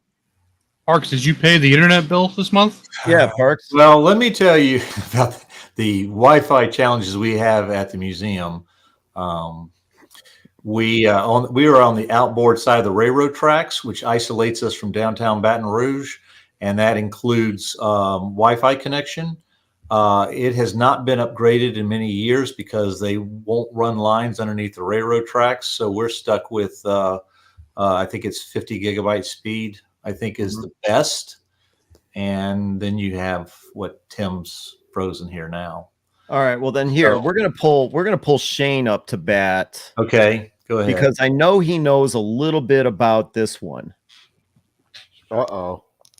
You're putting me on this. Oh, the Abner Reed. Right. Yeah. Okay, so yeah, there's the two wicked wrecks of the Abner Reed, one in the Aleutians, and then I can't remember where she was actually sunk. But I think that prior picture where the bow is straight up and down, is that the Abner Reed, if I remember right? Go with the one. Yeah, that one. Is that Abner Reed, or was that identified as? I do not see. I do not see an identifier. It could be. Yeah, that was taken from an aircraft carrier, but I just can't remember the ship. I've seen that picture plenty of times. Yeah, so she was in the Aleutians, and her stern was blown off from a mine. And again, as Parks had said, they're pretty. I think it was Parks or Tim. She was pretty. Fletchers were pretty sturdy for what damage they could take. And of course, these guys were DC drilling all the time. Especially talking about Johnston and General Quarters Johnny, GQ Johnny. They were drilling all the time, and then so that she was repaired, put into the Pacific, and then eventually was sunk. I just don't have that information with me right now. Yeah, she sank off Kiska in Alaska. Oh, yeah, that's where she was discovered by NOAA in 2018. Oh, Tim's back. Oh, yeah. Lego History Sam, I'm talking about a bad luck ship, and I got booted from the internet. So well, that's all right. No, we moved on to the Abner Reed, and Shane on the Buffalo Naval Park, I know, did at least one, possibly two videos on the Abner Reed, and so we had Shane come up to bat for you. excellent. Yeah, Excellent. Let's see here. Did you finish Porter? Well, yeah, kind of, but then Shane had an interesting question. So this picture here, the bow that's sticking straight upright, which ship is that? That's Porter. That's Porter. Okay. That's Porter. The wreckage of the plane drifted under her, and then the bomb detonated, lifted her up, and broke her back. Wow. Wow. And ironically, not a single crew member lost. Every crew member got off. Yeah. All right, then here. She had bad luck, but she could have had worse luck. She could have had worse luck. She saved all her good luck for the end. And by the way, notice the sonar dome. Yeah. Yeah, look at that. That I'm glad you pointed it out because I didn't make the connection, but yeah, you can see it clearly right there. Yeah. We got to make sure we don't damage ours as we get out of the cradle. Yeah. Tim, what is which Fletcher is this? That's Halligan. That's Halligan. Okay. That's Halligan again. All right. Okay, we did the Abner Reed, and then you had several, let's see, it looks like maybe 10 photos of some underwater wreckage. And let me pull that up here. So we're looking for number 12. All right, here we go. That, I believe, is the Strong. And Tammy Johnson is in the audience, I believe, unless she's left. And she is with the Strong Association. I believe her dad was on board. Strong was hit and sunk by the longest torpedo shot known torpedo shot in history, 11 nautical miles from the Parks. Correct me if I'm mangling it. Nizuki, Nizuki. Nizuki. Yeah. She was going into Engane, and she took the hit. It tore her up, something fierce. Chevalier was right beside her, rammed her at an angle so that they could get the crew off and throw the nets over so the crew could get over safely. And then I believe Petrel is the ones. Yeah, Petrel found her in 2019 with the wreckage. And we talked about the depth charges and the concussion doing damage. She got torn up quite a bit by the depth charges. Lieutenant Hugh Barr Miller made it to shore, and he was bleeding from every orifice. He told his shipmates to leave him for dead, and nobody ever saw those 4 or 5 guys again, if I understand the story correctly. Hugh actually lived, and being an officer of the United States Navy, took the battle to the Japanese on the island in a guerrilla war for 38 days, something like that, 39 days. There's a book called The Castaways War that talks about him, and they're actually talking about making it for a movie. But yeah, that's the Strong. Is this also of the Strong? No, this is different. That's the De Haven. That was the very first Fletcher sunk. And Bowers found her. It almost looks like the Kid at night. We're not that corroded on the bottom. Yeah, but the struts are clearly visible there. Yeah, the shaft. I mean, no. Another word about the depth charges. These Fletchers were primarily anti-submarine vessels, even though as destroyers developed into World War II, destroyers like Fletchers were multi-capable, anti-air, anti-sub, and even anti-surface to a certain extent. But being primarily an anti-submarine vessel, they carried a number of depth charges aboard. And the crew was very well aware, after a few early examples during the war, of the danger that those depth charges posed to their own crew if the ship went under. During reading through the eyewitness testimony aboard Johnston, there's more than one crewman that remarked on that they were either in a damage control team or they just were paying attention at the time, that great attention was made to safe all of the depth charges on board, as they knew Johnston probably was going to be going under. And it was one of their priorities to make sure that those depth charges were safe so that they wouldn't get blown up by their own depth charges in the water. For Johnston, they were they jettisoned all of the depth charges in the racks, and this is while Johnston's being pounded on by other surface ships. There's guys back there on the fantail releasing the depth charges, and one of the depth charge racks got stuck, and they had to have a few men work on freeing up that depth charge so the rest of the track could be cleared. But they couldn't do anything with the depth charges in the storage racks on the fantail or in the K guns. I don't have any indication that if there were depth charges actually loaded into the K gun that they were fired. My suspicion is that there were none. Well, no, I take that back. If General Cordes, she would have had them. So I don't know the condition of the K gun ones, but like I said, on Samuel B. Roberts, we would see depth charges still stuck in those K gun racks. Mm-hmm. So I just wanted to bring that up about depth charges. That was one of the Fletcher's most potent offensive weapons, but it also was the most dangerous weapon when the ship started to go down.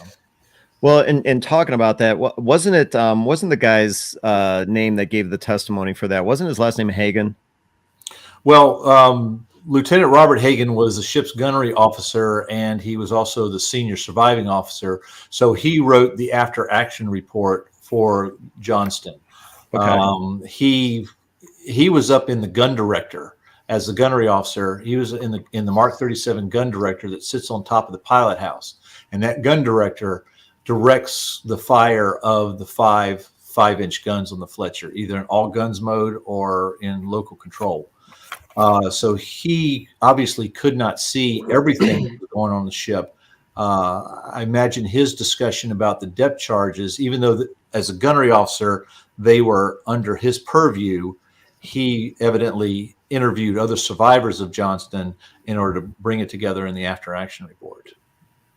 And then, Tim, didn't you say that one of the ships that went down, one of the Fletchers that went down, wasn't it called the Hagen? No, D Haven, DE, and then My apologies. Okay, all right. I misheard. It sounds similar when you say it fast. Yeah. All Especially right. with that Minnesota accent. I don't have a Minnesota. Now, you might have heard me talk about Hagen. Robert Hagen's son, Rob Hagen, is a good friend of mine here in Baton Rouge, as it would turn out. Oh yeah.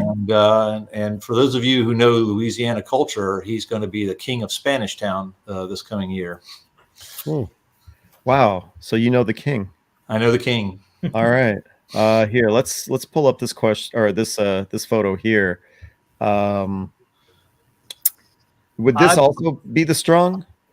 Yeah, I believe that's the Strong. And actually, I owe an apology to everybody because the very colorful wreckage photos that were earlier, I misidentified that as Strong. That was actually the part of the stern wreckage. Yeah, that's actually part of the stern wreckage of the Admiral Reed up in Alaska, where she had her stern blown off. Oh, okay, and that was the RV Petrel, right? No, that was Noah. That was Noah. Noah, right. Yeah. So you're talking about these photos here? All yes. Right. And you could just tell the depth. You could just tell the depth because of, as they were mentioning Victor and Parks earlier, you could see the marine growth and the marine life. Because that, I don't believe, was too deep of a wreck. No, you know what, Shane? That's a really good point. I mean, when you talk about discovering wrecks and you've got the Titanic, or here, if this is the Admiral Reed, I mean, it's just everywhere. And that's really, really cold water. It's shallow water, and yet it's still just, whoops. The other one you had, the De Haven there. Oh, yeah. Hold on the Haven is in the South Pacific. It's at Guadalcanal, but it doesn't have near the growth that you had with the stern in Alaska. There's a lot of factors that go into marine growth and how it affects the wreck. It's not just depth or lack of oxygen. Like I mentioned with Titanic, she's at the exhaust port of the Gulf Stream, the warm waters of the Gulf Stream.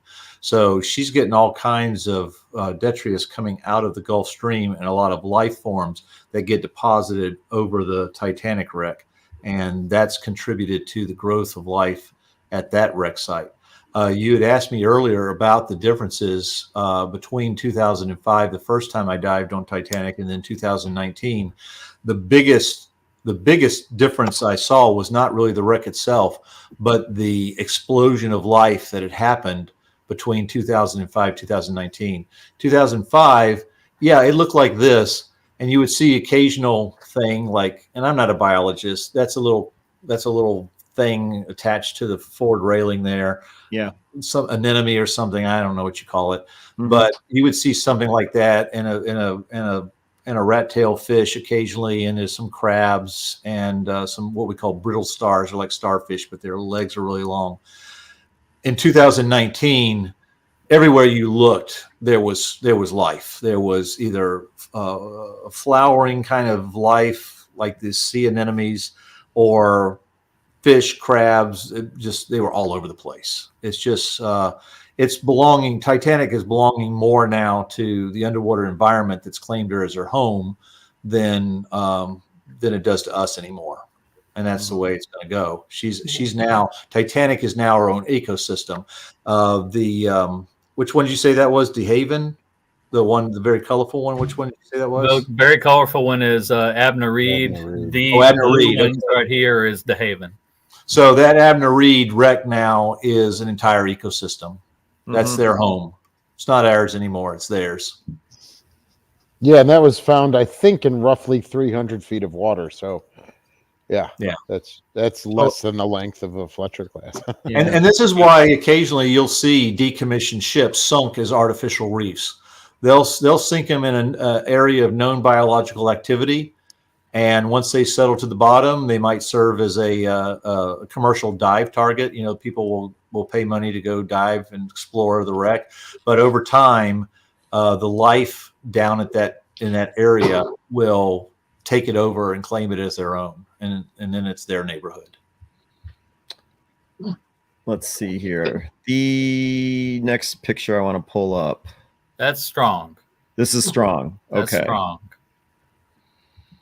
And Strong then- has really good clarity on their pictures. I was really blown away by that. That's Yeah, a these- 5-inch gun. Well, no, that's a 5-inch gun. I thought it was Looks like a 5-inch No, gun. that's a 5-inch gun. Yeah. no What do kidding. you think it was? You know, at first glance at this photo, it almost looked like a ship's telegraph. Oh no! It's bigger than that. Yeah. Well, I'm glad you pointed that out because that's kind of what I thought it was. Let's see, like everything folded in on itself, and then there was this photo here. When I first saw yeah. that picture at Historic Naval Ships Conference, I started cursing because we worked so long to get a replica of one of those to put on Kid. And I'm like, I could have just dove down and grabbed that one. But What is it? it's the blast shield for the Blast torpedo shield. tubes. Yeah, torpedo tubes. Just in front of the number 3 mount. And It protects the torpedo man from the concussion. Now, Okay. right there, that's the pilot house of Strong, and it's just been Oh, yeah. popped off of the deck underneath it. Yeah, I see. I can see the windows on the right. And she's a round bridge Fletcher. And you notice the height above it. I'm pointing at the camera here. You notice the height above it moving to the left. That's the base of the Mark 37 director. The director itself has been pulled off, and that shows you the difference between the square bridges and the round bridges, because when they got to the square bridges, they cut 6 feet off of the height of that pedestal to drop the weight of the Mark 37s down lower to give her a lower profile. That's a great picture. That is great, and I'm just amazed at how cleanly it popped off the deck. Yeah. So hold on a second here. So So comparing that to this guy, Yes. is that what you're Yeah. referring to? That's Yeah. a square bridge. Okay. And there's the I mean, take a director look at the top. director. What Tim is talking about is the distance between the top of the bridge, the overhead of the bridge, and the base and the mount of the gun director. You can see there it's Much shorter. but 2 feet or something I like can that. definitely And then see it. take a look at that other picture, and you can see how long it is in that. That's fabulous. I'm Yeah. 5'6". I would never hit my head on that director walking around it, but on Kid, I have to crawl underneath it. Hmm. Well, that's That's Let's see. fabulous. that was the last of the wreck photos. So I'm glad we had a chance to cover those. Yeah. All right. And one more observation for some of these that just you couldn't sink them. Chevalier broke in half. She had her bow blown off, and then it floated away, and O'Bannon rammed into her on the starboard side because the blunt front end of the hull dug into the water, and she kind of swerved over to the side, and then O'Bannon just T-boned her. That stayed afloat, and they had to torpedo one piece of it and then sink the other one with depth charges. She just would not die, even though she's bisected. But you get to another one, and from the moment she took her first kamikaze to the moment she went under, 12 minutes, she's gone. Mhm. So, I mean, if they got enough of a beating, they'd go down fast, but some of them just would not die. They were that well put together. Mhm. Well, and it depended on what happened too. Secondary explosions, you Yeah. blow a boiler, things like that. Or if the kamikaze's bomb goes off or doesn't go off, is a lot of variables. There, a bomb went off. Yeah. That's Longshaw. She took a hit to the forward magazine, blew the front of the ship off, and just secondary fires. She's just burning constantly all the way down the length of her. Is let's see here. Is that That's Longshot as well. Wow. That's just amazing. And people actually survived this. That's what's amazing to me about it. And Not there's only the the blast ships didn't shield. want to die, but the people survived this craziness. So the cylindrical thing in front of that gun mount aft of the funnel is the blast shield you're talking about? That's the Yes. blast shield, right? Okay.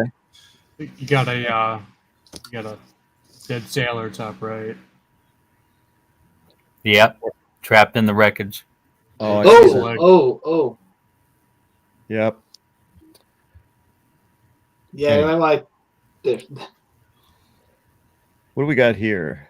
That I believe is Longshot as well, and it's taken from the Essex, and that's the Hornet in the background. Okay. Actually, no, I take it. Yeah, that is Longshot. Yeah. Let's see if there's any others. Oh, wow. Okay, here. Wait, let's see if I can. Let's see. Number 21. Where is that? So when you talk about air battles, I've seen this photo before. I Yeah. can't remember how, but all the anti-aircraft, Yeah. fire. I'm sure you probably don't know what Fletcher this was. That was. I don't remember which one it is, but Yeah, that's a the famous plume, shot. the black plume, is her detonating. Mm-hmm. Yeah, yeah. Oh man, it's on the tip of my tongue. Oh yeah. St. Lo? No, it's a destroyer. No, it's a destroyer. Is That's it a Brownson? destroyer blowing up? Yeah. Yeah, there were 2 explosions. This is the second one. Like 15 minutes after the first one. Oh man. Is it Brownson? You think? Hang on. DD 518? Maybe. Yep, that's Brownson. Okay. DD 518. Yeah, so there were 2 explosions. A minor one. This is the one that actually, I think if I remember right, sank her. Let's Obviously. see here. And we're not going to have a picture of this, It's in but the Brownson. Here's the Brownson right there. That's 518. okay. Yeah. So at the same time that in the same battle where Johnston was sunk, her sister ship Hull, HOEL, was also sunk. And when I read through her survivor testimony, I'm expecting that wreck to be especially ugly. She not only took shells that took out her Mount 54, Mount 55. There's reason to believe that her entire number 3 mount was blown clear off the ship before she went under. Yeah. Commander Copeland, Lieutenant Commander Copeland, the skipper of the Sammy B. Roberts, gave a very detailed interview in the 1950s about the battle. And toward the end, he saw what he thinks is Johnston.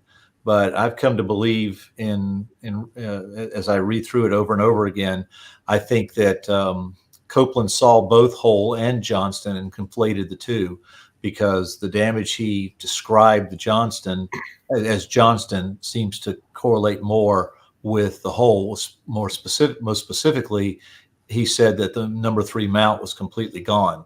Yeah, we did find the number 3 mount of Johnston in the debris field, along with the number 4 mount.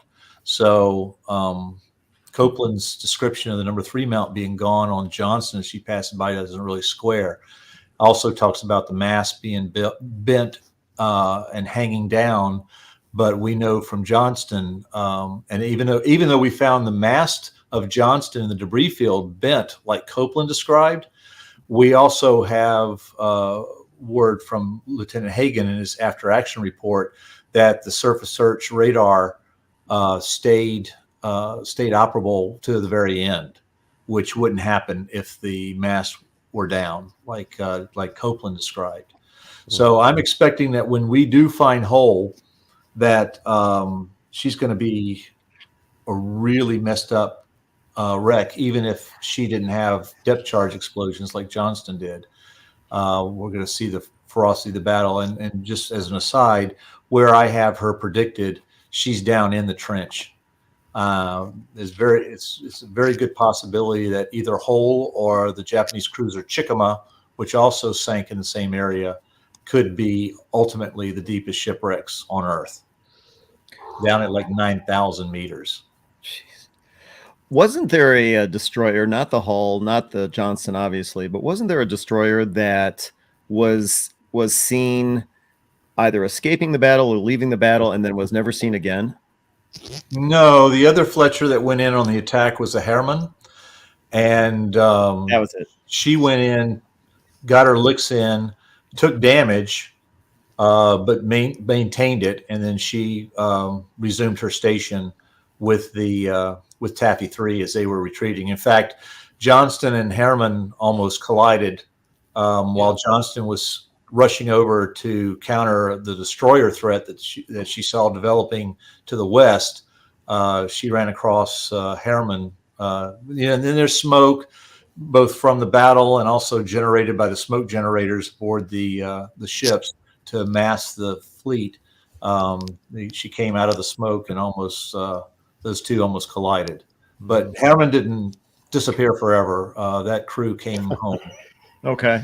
All Wait, right. what happened? You're talking like it's a ghost ship or something, the Huron. No, Yeah. I remember hearing a story. Maybe it wasn't a Fletcher, but there was a ship, and maybe it wasn't even Leyte Gulf. I should know better than to ask questions without the details. But I thought there was a story of a ship that during the battle in the fog of war, whatever, just disappeared, and no one had seen it since.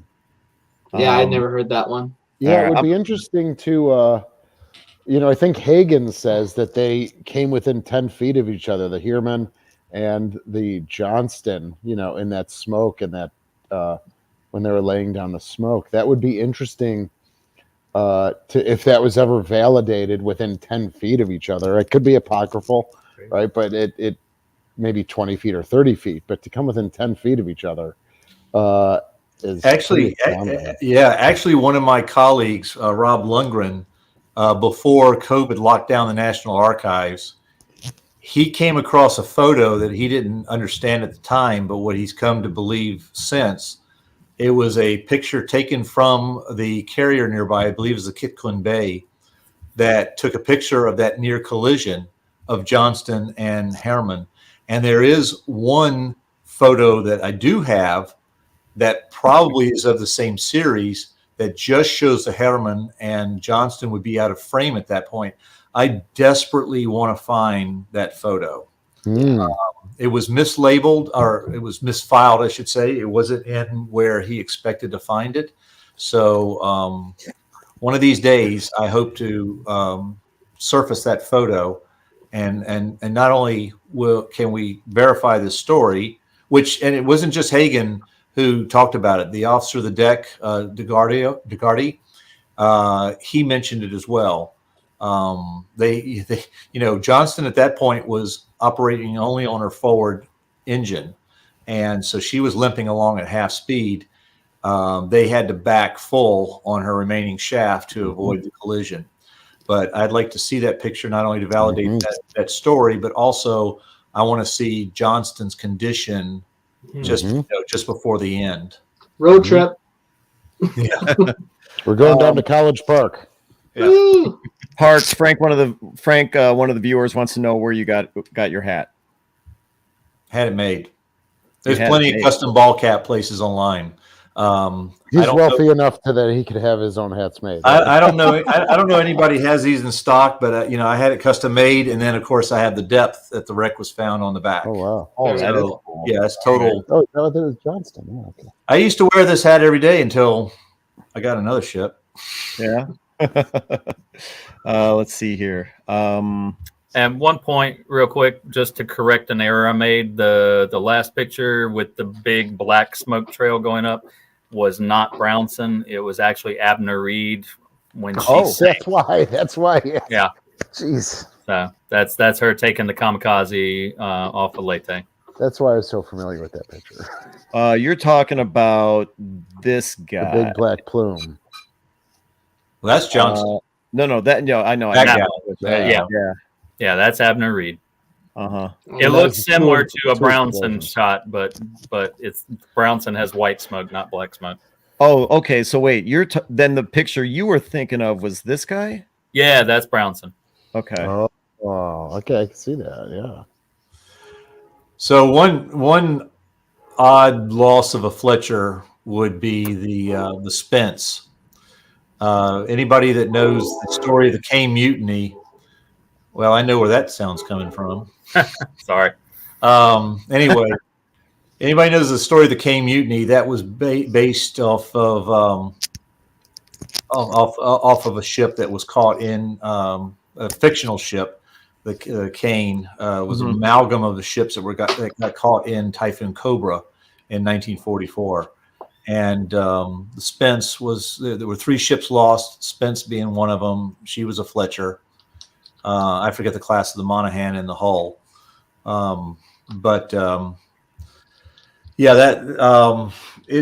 It talks to the ferocity of a storm that a Fletcher-class destroyer in full watertight condition could be lost in a storm like that. These ships, one thing we point out to visitors come aboard the Kidd is that, appreciate the steady deck, because these ships never had a steady deck. They were always rolling and heaving in the ocean. And in fact, today when I was taking the guy around, he took specific interest in the clinometer that is in our athwartship passageway there that shows up to 90 degrees of angle of heel. These ships could lay over on their side and still recover. Very well designed for that. Low centers of gravity. But whatever happened to Spence overwhelmed that watertight integrity, and she was lost. Yeah. She took 2 70-degree rolls. The second one she didn't come back from. Yeah. Last picture I'm going to pull up here, and then we'll shut it down. Let's see. It's going to be Admiral Reed. No, I believe that is the Brownson. It's That's a the last shark. view of the Brownson. Oh, that's the Bronson. That's the Brownson. Okay. Which was let's see. This She was at Cape Gloucester. That's this destroyer right here, 518, correct? Correct. Okay. Got it. All right. Well, let's see. We managed to kill 2 hours. Yeah, that's good. I want to mention, certainly, obviously some folks here would be very familiar with this. This is a wonderful article.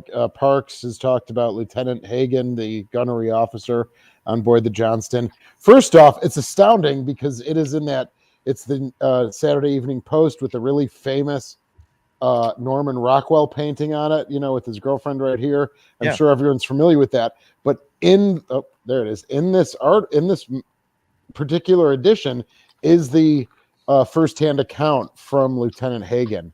And this was sitting in my office, and I just grabbed it and I said, "Oh my God, it's the story of the Johnston!" Right? I took it as a donation because of the cover itself, and it's a famous cover.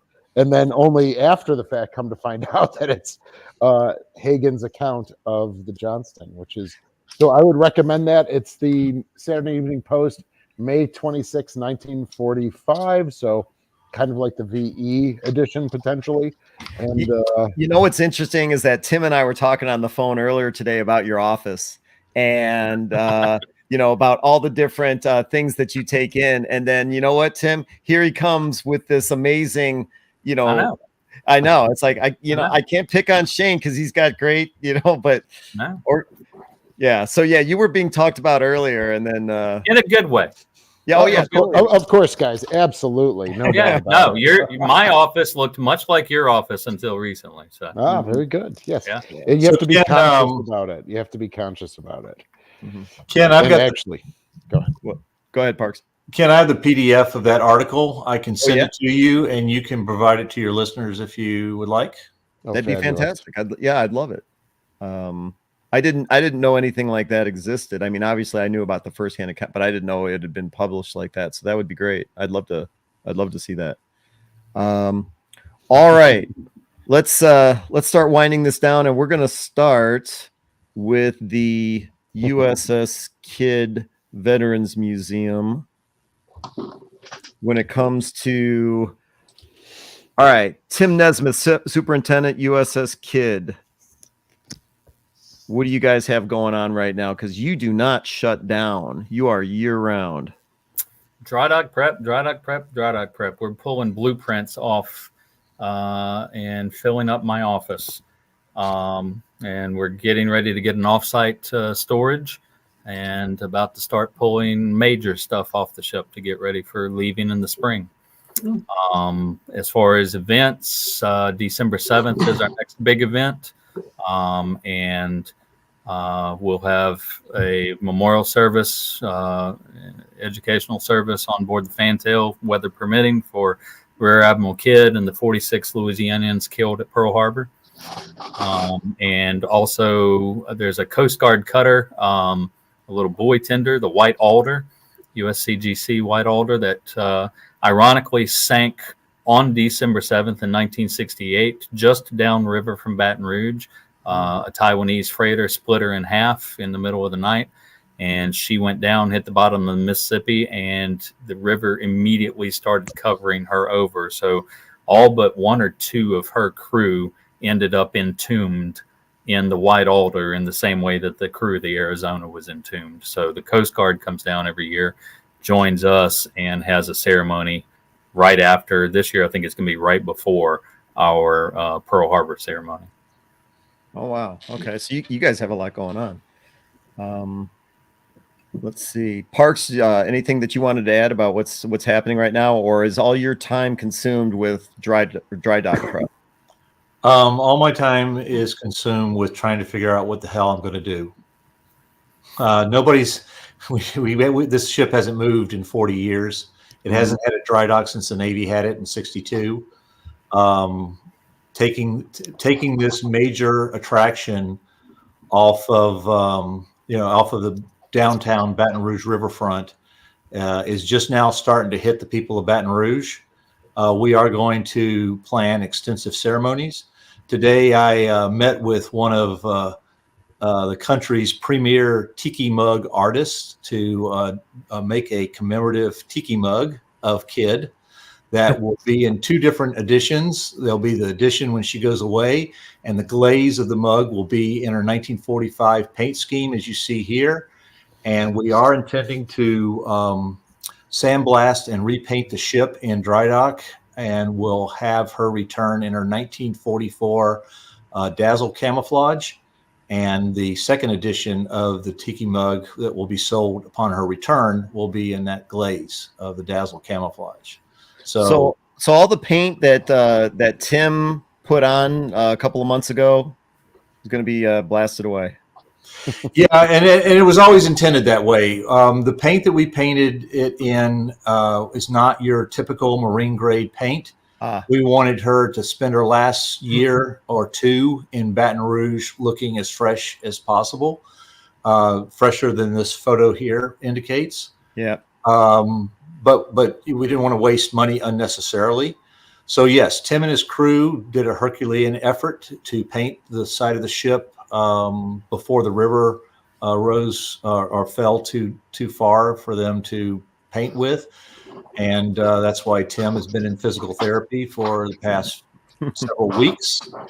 But yeah, just to make the ship look good. But that paint's not expected to last because we didn't use the top grade paint.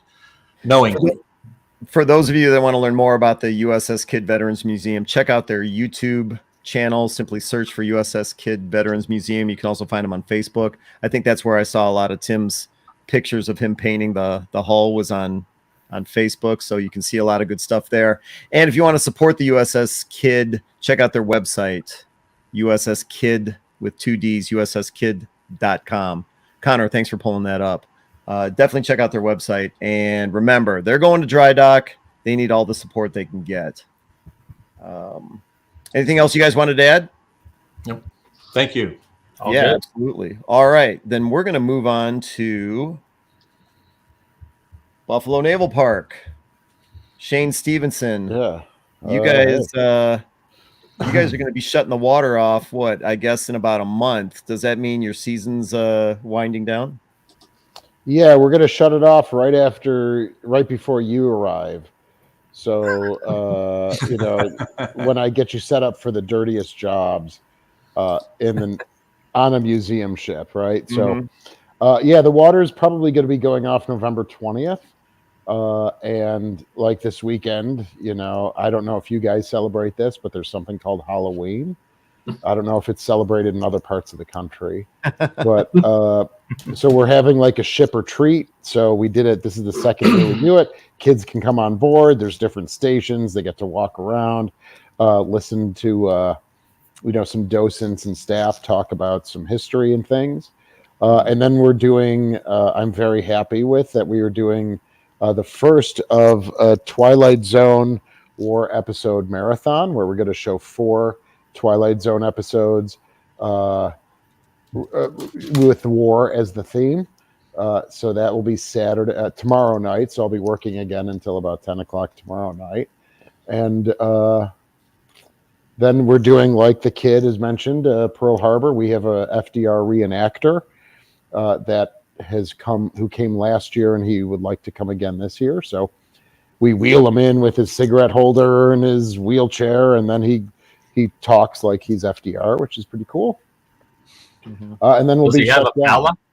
I'm sorry. Does he have a falla with him? Yeah, like a little, Dog? Scotty? yeah, a little stuffed animal, and then he just tosses it to the side. Okay, there we go, fella. So yeah, and then, but I mean, we're talking about. We had some volunteers today talking about the CIC gun plot. We did the stabilization of the spaces. So of course, over the winter, we'll be having a lot of individual projects going on. And then winterizing the Sullivans, which we have done. I guess some updates on that is that we've reached out and we've had meetings with the city, the mayor, the city of Buffalo, the county of Erie, Senator Schumer's office, Governor Hochul's office, and our congressmen to all say we still need help before we can get to dry dock. We're about $7 million short. So we're looking for support. We brought them all into one room together.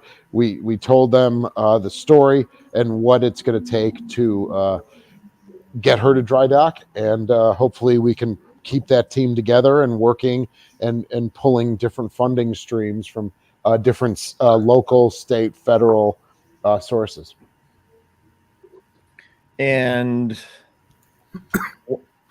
is there any kind of a target date, anything set that you want to try and make dry dock happen? Yeah, we're trying to shoot by having the money by October, around this time next year. I see. All right. The goal to have the $7 million. Well, if anyone out there wants to throw their support behind the Buffalo Naval Park's effort to get the USS the Sullivans into dry dock, definitely check out their website, buffalonavalpark.org. You can also find their content on YouTube. Search for Buffalo Naval Park. There you go. Thank you, Connor, for pulling that up. And just as with the kid, throw your support behind the effort to get the USS the Sullivans into dry dock. Badly needed repairs. And you are coming up, right, Ken? Come on. Well, we traded text about that, and I definitely want to. Done. Okay. Yeah. Good. Are you going to do a dirty jobs thing, Ken? Why the hell not? Hey, I've got a septic tank that needs to be cut out of the kid. You want to do that? Well, we'll even pay for you to go do that. Yeah. Let's see. Anything else you wanted to add to the Buffalo Naval Park before we move on to the Slater? All good. All right. Then USS Slater in Albany, New York. John Epp, what's going on? Few things. Ken, you're driving across New York to see the Slater, right? Is your water still going to be on? We'll actually probably be shutting it off right around the 20th as well, because we have an overnight on the 18th. Oh, okay. So you have an overnight right up until the end. Yep. Yeah. Got it. Keep it in mind. Ken, we're open all winter and we're warmer down south. Our water stays on until you cut out that septic tank. Yeah. Yeah. Tim was telling me that you guys are year round. Yeah, it's been a while since I was on. We had Hensa last month. That was fun. Got to meet a lot of cool people, including a few folks here.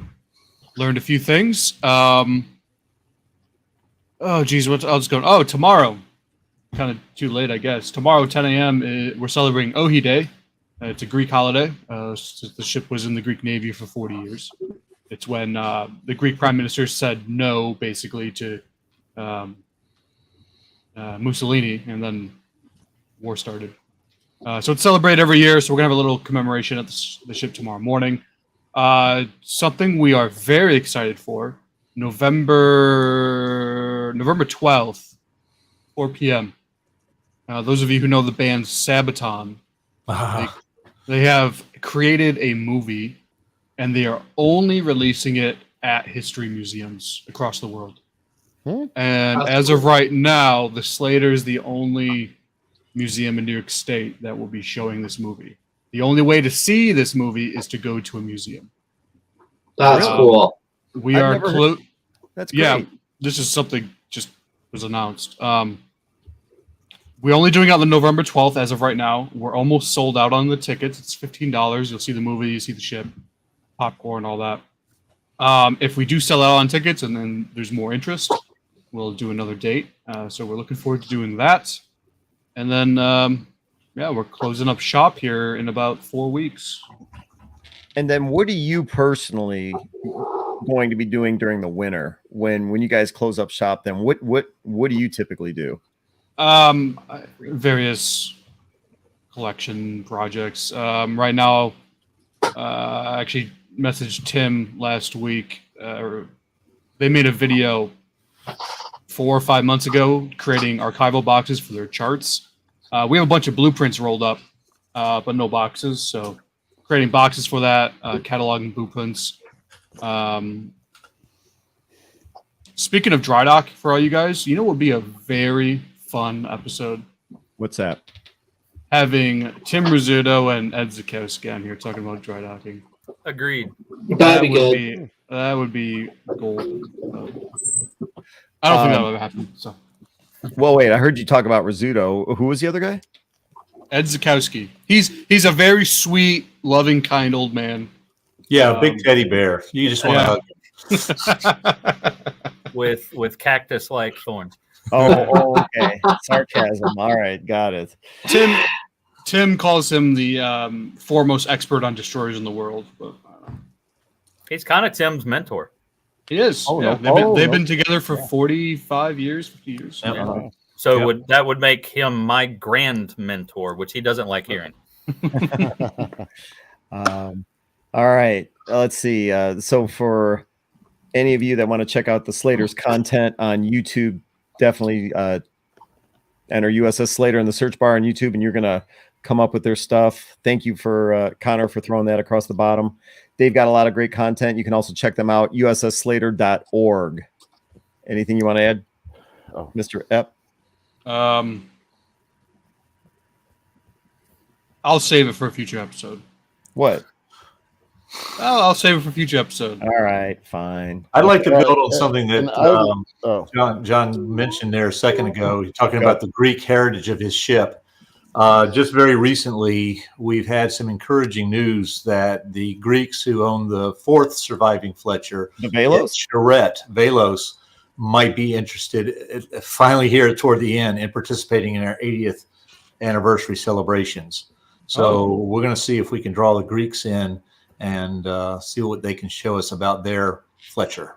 How did you guys, finally I hear? never saw any pictures of you guys flying a shamrock flag. Did you guys do that? Oh no, I've got pictures of the kid with the shamrock Oh, flag. good. Okay, I just haven't seen any. Yeah. No, I'm sorry. We thought that's it's a shamrock flag. You know what those look like. Actually, somebody from Buffalo commented on it on Facebook. I thought it was you. Fabulous. Thanks, guys. I just never heard what happened with that, and that was the night my internet was really bad. So Okay. But no, that's great. Yeah. I'll send you pictures. Thank you, Tim. And I'm echoing, I think. I'd like to mention that Tim and I are beginning to collaborate on comparing the Sullivans with the kid. And so we'll be releasing videos on both our YouTube channels. Comparison videos where it will be half him, half I, and then we'll be walking around to the same spaces on our ship. So that's really exciting. And look forward to that. Well, yeah, that'd be a great idea because the kid's more World War II setup, and then the Sullivans is what post World War II, more like Korea, then, right? 1961, I would say. Yeah. Okay. Yeah, and even during the war, the shipyards the different shipyards that built the Fletcher to a common set of plans put their own spin on it, and so we're constantly finding differences between the Fletchers that were built in different shipyards, and this is disregarding post-war configuration changes and the like. Okay. Yeah. Let's see, and.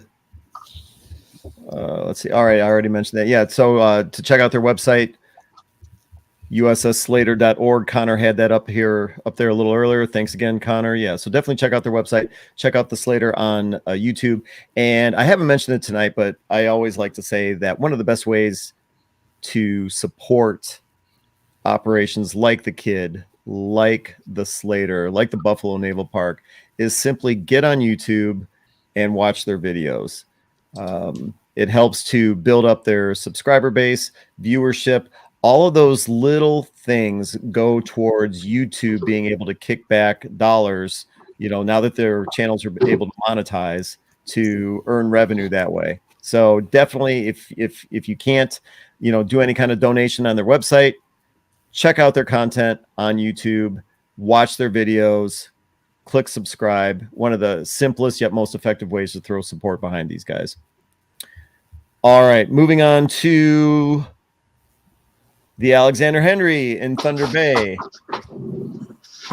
All right. Go for it, Connor. That's a disguise Fletcher. Yeah. Yeah, I feel like I'm the awkward one out here tonight. Someone's sending me a message there, but never mind. So basically what's happened here on the ship is this last week we completed our last official event of the season, which is Haunted Harbor, which is basically turned 2 decks into a haunted house. And that's been done. We actually just had the final operations board meeting of the season yesterday. So that was quite a relief to have that done. But now we are moving into basically winterizing the ship. I think they were actually doing some of that today. Prepping the displays for shutdown, for lack of a better word, and just going to spend the next 5 months basically doing a bunch of the paperwork and other things that we haven't had time to do this summer. This has been a very transformative year for our organization.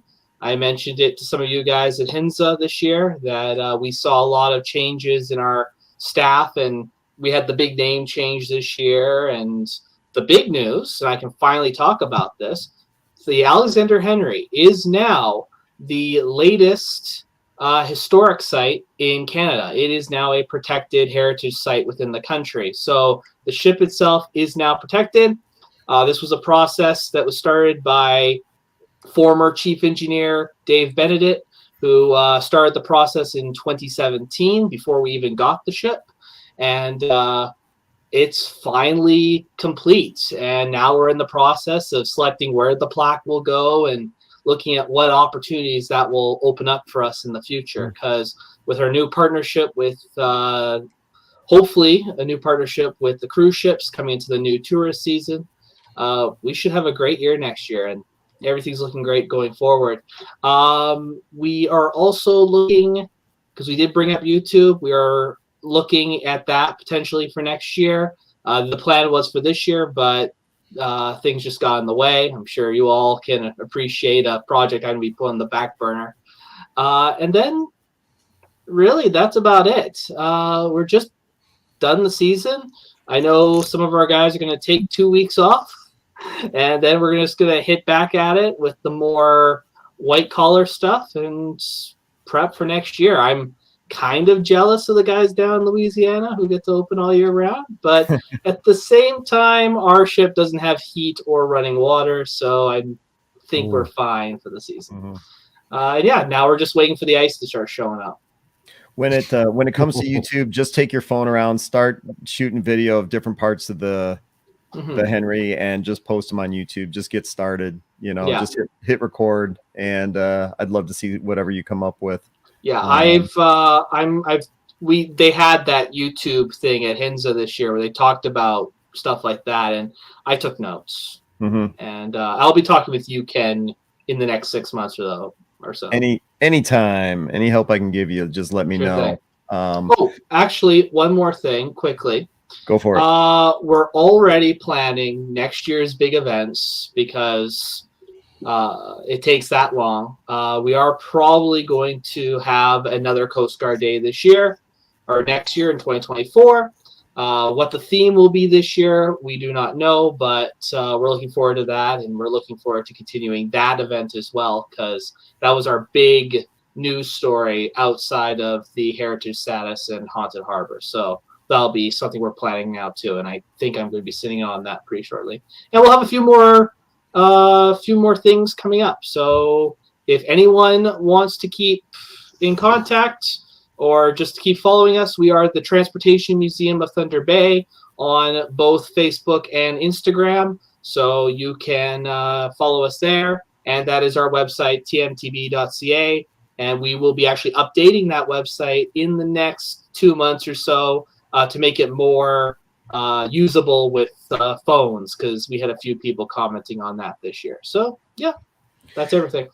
And the one thing I want to say, it's great to have Connor, working behind the scenes, of these live broadcasts that we do, but he is also one of the administrators of the Museum Ships Facebook group. And I strongly encourage people that if they haven't checked the Museum Ships Facebook group out on Facebook, definitely do. There's, I probably say, at least 10 posts a day in that group, and it's all fascinating stuff. So definitely check out Connor's work on Facebook. Of course, with him, you are now the curator, right? Yes, I am.